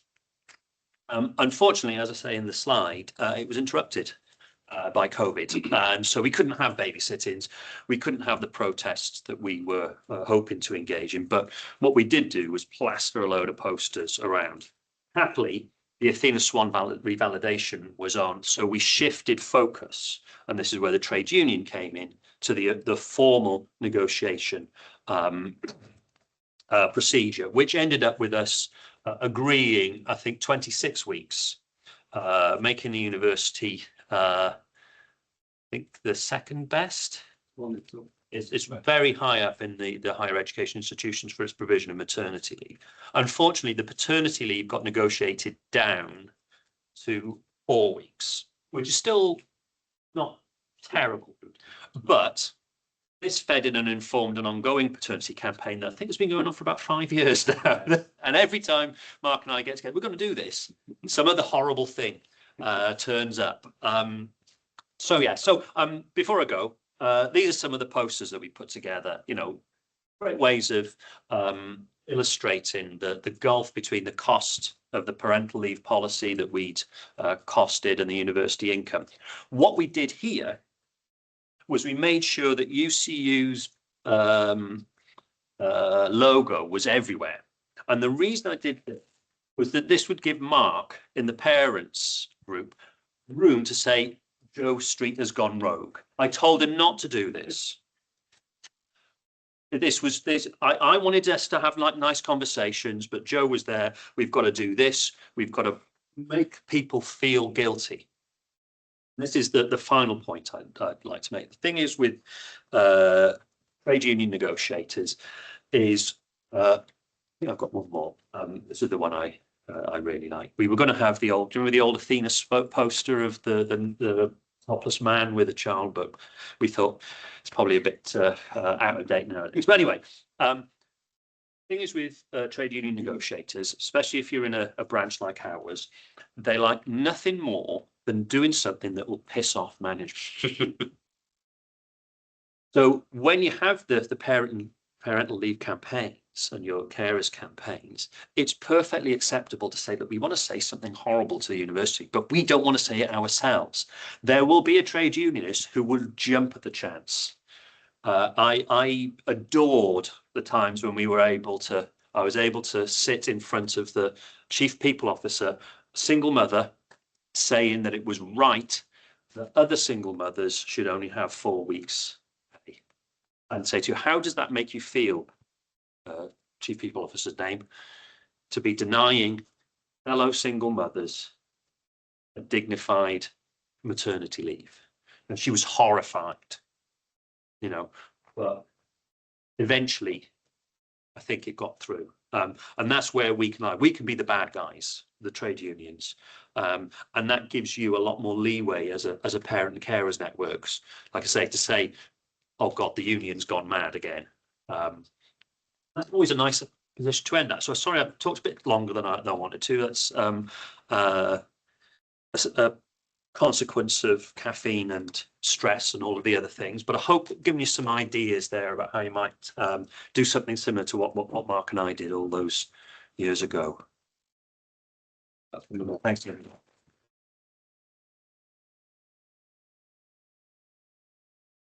Thank you, Joe. Does anyone have any questions? That'll be the first one, definitely. Networks and imminent bodies, I'm aware as a network. One body of staff that we support and that we provide is our temp workers, fixed term workers. Yeah. Who are working for maternity. So, for example, I was employed as a temp worker for a while. I had a baby. I had at the office full time. Yeah. These don't help that. Can the union support this, or does this remain a body of staff? Is it something I'm? The official answer is that formally speaking, trade unions can only represent and support members. So temporary staff, not necessarily. But in that instance, we would have a situation like, let's say there is a union member who is affected by this. I would say that the trade union would have an interest in making it better because it has implications beyond those people. So it's about picking your angle. Yeah, yeah. And so, you know, I would be saying is that the broad issue here is that temporary staff do not have rights to maternity leave, and they should. Or between the gaps between everyone. Exactly, yeah. And what I would recommend is getting in touch with your union branch, who probably, but not necessarily, has a anti-casualisation officer. Yeah, because one of the things that UCU is very, very keen on is preventing this erosion of permanent contracts and this casualisation of staff. And normally branches have an anti-casualisation officer, and this would be part of their remit. And if not, go up to the chair and stuff like that and have them do something, you know. But that's Very much about this. Okay. You're welcome. Very short. Budget. Posters are fantastic. We have a full budget. We have a tiny bit. We can use it for line to university strategy. Yeah, and that's where we come in, because we have a photocopying budget. The university has never asked us for it, so we're constantly printing off reams and reams, and they're constantly moaning about it. But yeah, that's where the union comes in. That we have that sort of infrastructure. And again, you can say, you know, Mark had some ideas. I ran with them, and I went and plastered them up everywhere. And you know, the poster campaign didn't really take off as well. I think we were going to literally, it was February 2020 when we finalised everything. We said, right, we're good to go, and then yeah, it's pointless now. But yeah, that infrastructure's really. Just clarify who you're talking about. Are you talking about people on fixed term contracts, or are you talking about temporary workers? So Because we treat them different. Yeah. so temp workers, as in by a temp agency within the university, so you don't have any rights when you're working with them, but you still fall within it. Yeah. So you fall in a very weird place. Kind of like an employment and recruitment service that separates the two. Yeah, we have something similar at Yeah, Lancaster. it's not simple known. It's really badly managed, and it's sort of like me. You accidentally fall pregnant and decide you want to keep the baby. Yeah. You're just screwed essentially. So that actually Yeah. happens. But also, I think fixed term workers kind of sort of transient, not feeling like you're. You know, I've done a lot of project work. When I was doing that, I didn't feel like I was a member of the university in a lot of ways. So it's kind of. Yeah, no, I was just intrigued because some of the experiences I've seen. Yeah. For those who are online, if you couldn't hear that discussion, it was about the difference between a temporary worker who's employed by a university through an agency and a fixed term member of staff. And the issue is about temporary workers having the rights that accrue from their position as an employee of the employing agency rather than the trade union. And again, the trade unions are very keen not to have more temporary workers, so you can wrap that up with a broader anti-agency. What's the word? Anti-casualisation. The government has another. It was insourcing. The latest thing. The government wants to insource more workers, and it can be part of that. Obviously, being that you, rather than contracting out, you end those contracts and bring people back in. Got one more question online. We have an online question. Exciting. Claire, Sarah, who actually was the main contributor to the leaderboard as well. So great to have Claire speaking. So Claire, if you want to unmic and. Hi, yeah, can you hear me all right? Yes. Yeah, thank you for your presentation, really interesting. And so I've got an EDI background, worked in EDI roles in various universities for about 10 years, and have hence doing the freedom of information request that I did a few years ago. I've been trying to push like improving parenting leave, and trying to navigate those kind of organizational politics. So it was quite interesting, like thinking back where I was employed as well. When I was employed within HR, it was much more difficult, I would say, than when I was employed outside of HR in my EDI, still in an EDI role, but in a different position. But yes, just trying to organise it. Always in EDI colleagues, I'm sure they would agree that you're trying to navigate, trying to challenge and push things and make things better. But just your reflections from a trade union perspective is really useful, really helpful. Although I work for a research institute that doesn't have trade union recognition, but at the moment, but still, just I think maybe looking back, maybe I should have worked more, but it's just navigating all of those politics. Yeah. So I don't really have a question. It's just made me think about it. And then another reason I did the freedom of information request was around eligibility, and I just was really frustrated seeing like the number of people on precarious contracts going from one precarious contract to another. And there was a particular case where someone kind of fell through the gap and just wasn't entitled to anything. She would have gone straight onto maternity allowance. Yeah. And trying to get the university to review that eligibility criteria. 20 institutions have removed that, so it's a day one right. I know it doesn't cover the group that you're talking about, temporary workers, but there is still those people on the precarious contracts. So that was just a couple of comments, really. But thank you. Well, thank you, Claire. You raised some really important issues there about, what to do when there is no trade union or when there is a weak trade union. And, straight away my training kicked in and the back of my mind was saying, form it, Claire. You can be that person.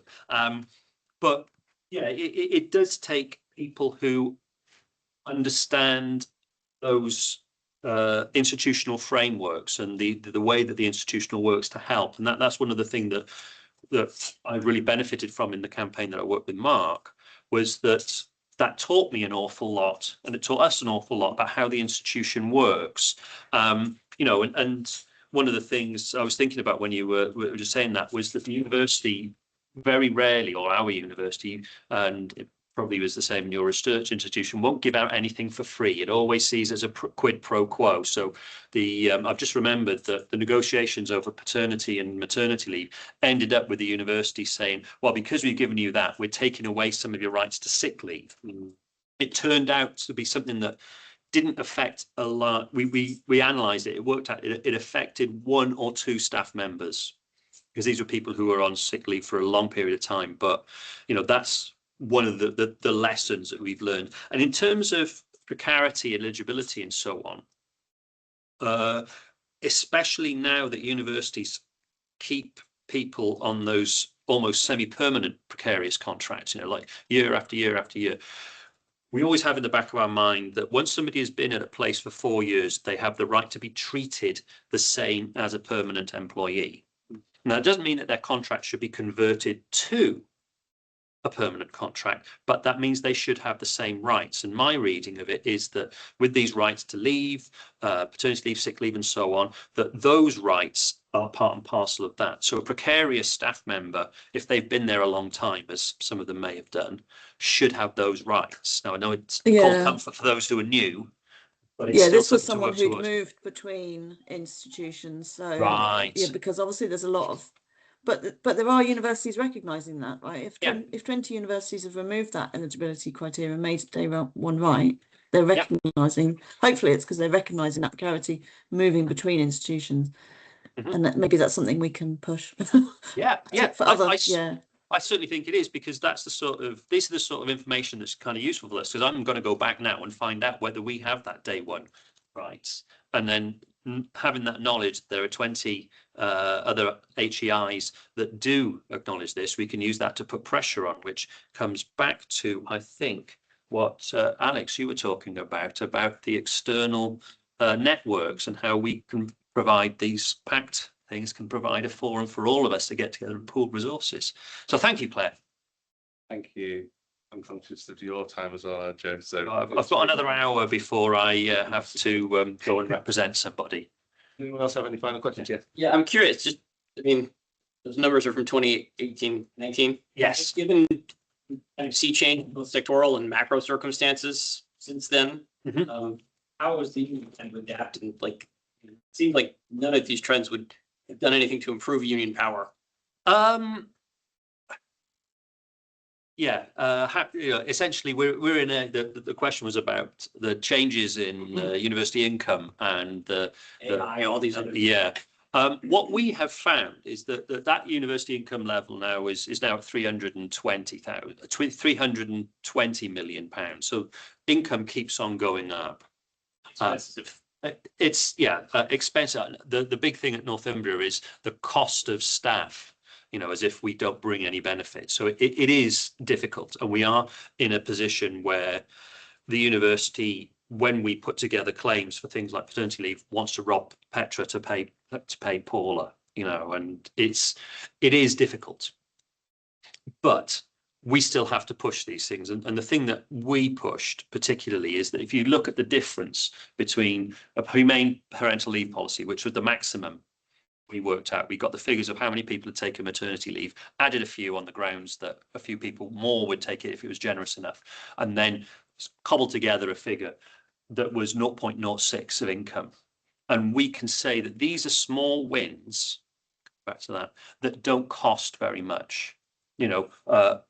The university, our university recently found that it had underestimated applications, which led to a cost or an income drop of £17 million, and it was able to absorb this. It's spending tens of millions of pounds on shiny new buildings. We're able to say, look, we're looking at small beer, but the things that make a massive difference to people's lives.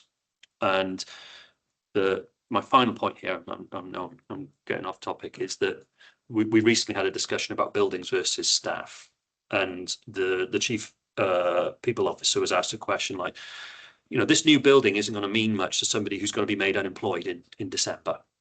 And they responded by saying that is the difference between short-term thinking and long-term thinking. And I'll just let that sink in, that is the way that universities increasingly operate. And we have a vested interest in making that work-life balance. And the more campaigns we can have, I think, the more we can hold on to these things, because it forces them to spend time addressing what we want rather than doing what they want. So, you might not win 8 weeks paternity leave, but in doing that, you've probably stopped them thinking about how to get rid of some people. So it does work, and that whole experience of getting people into a room is itself a success. And that's fundamental to the way I see political activism.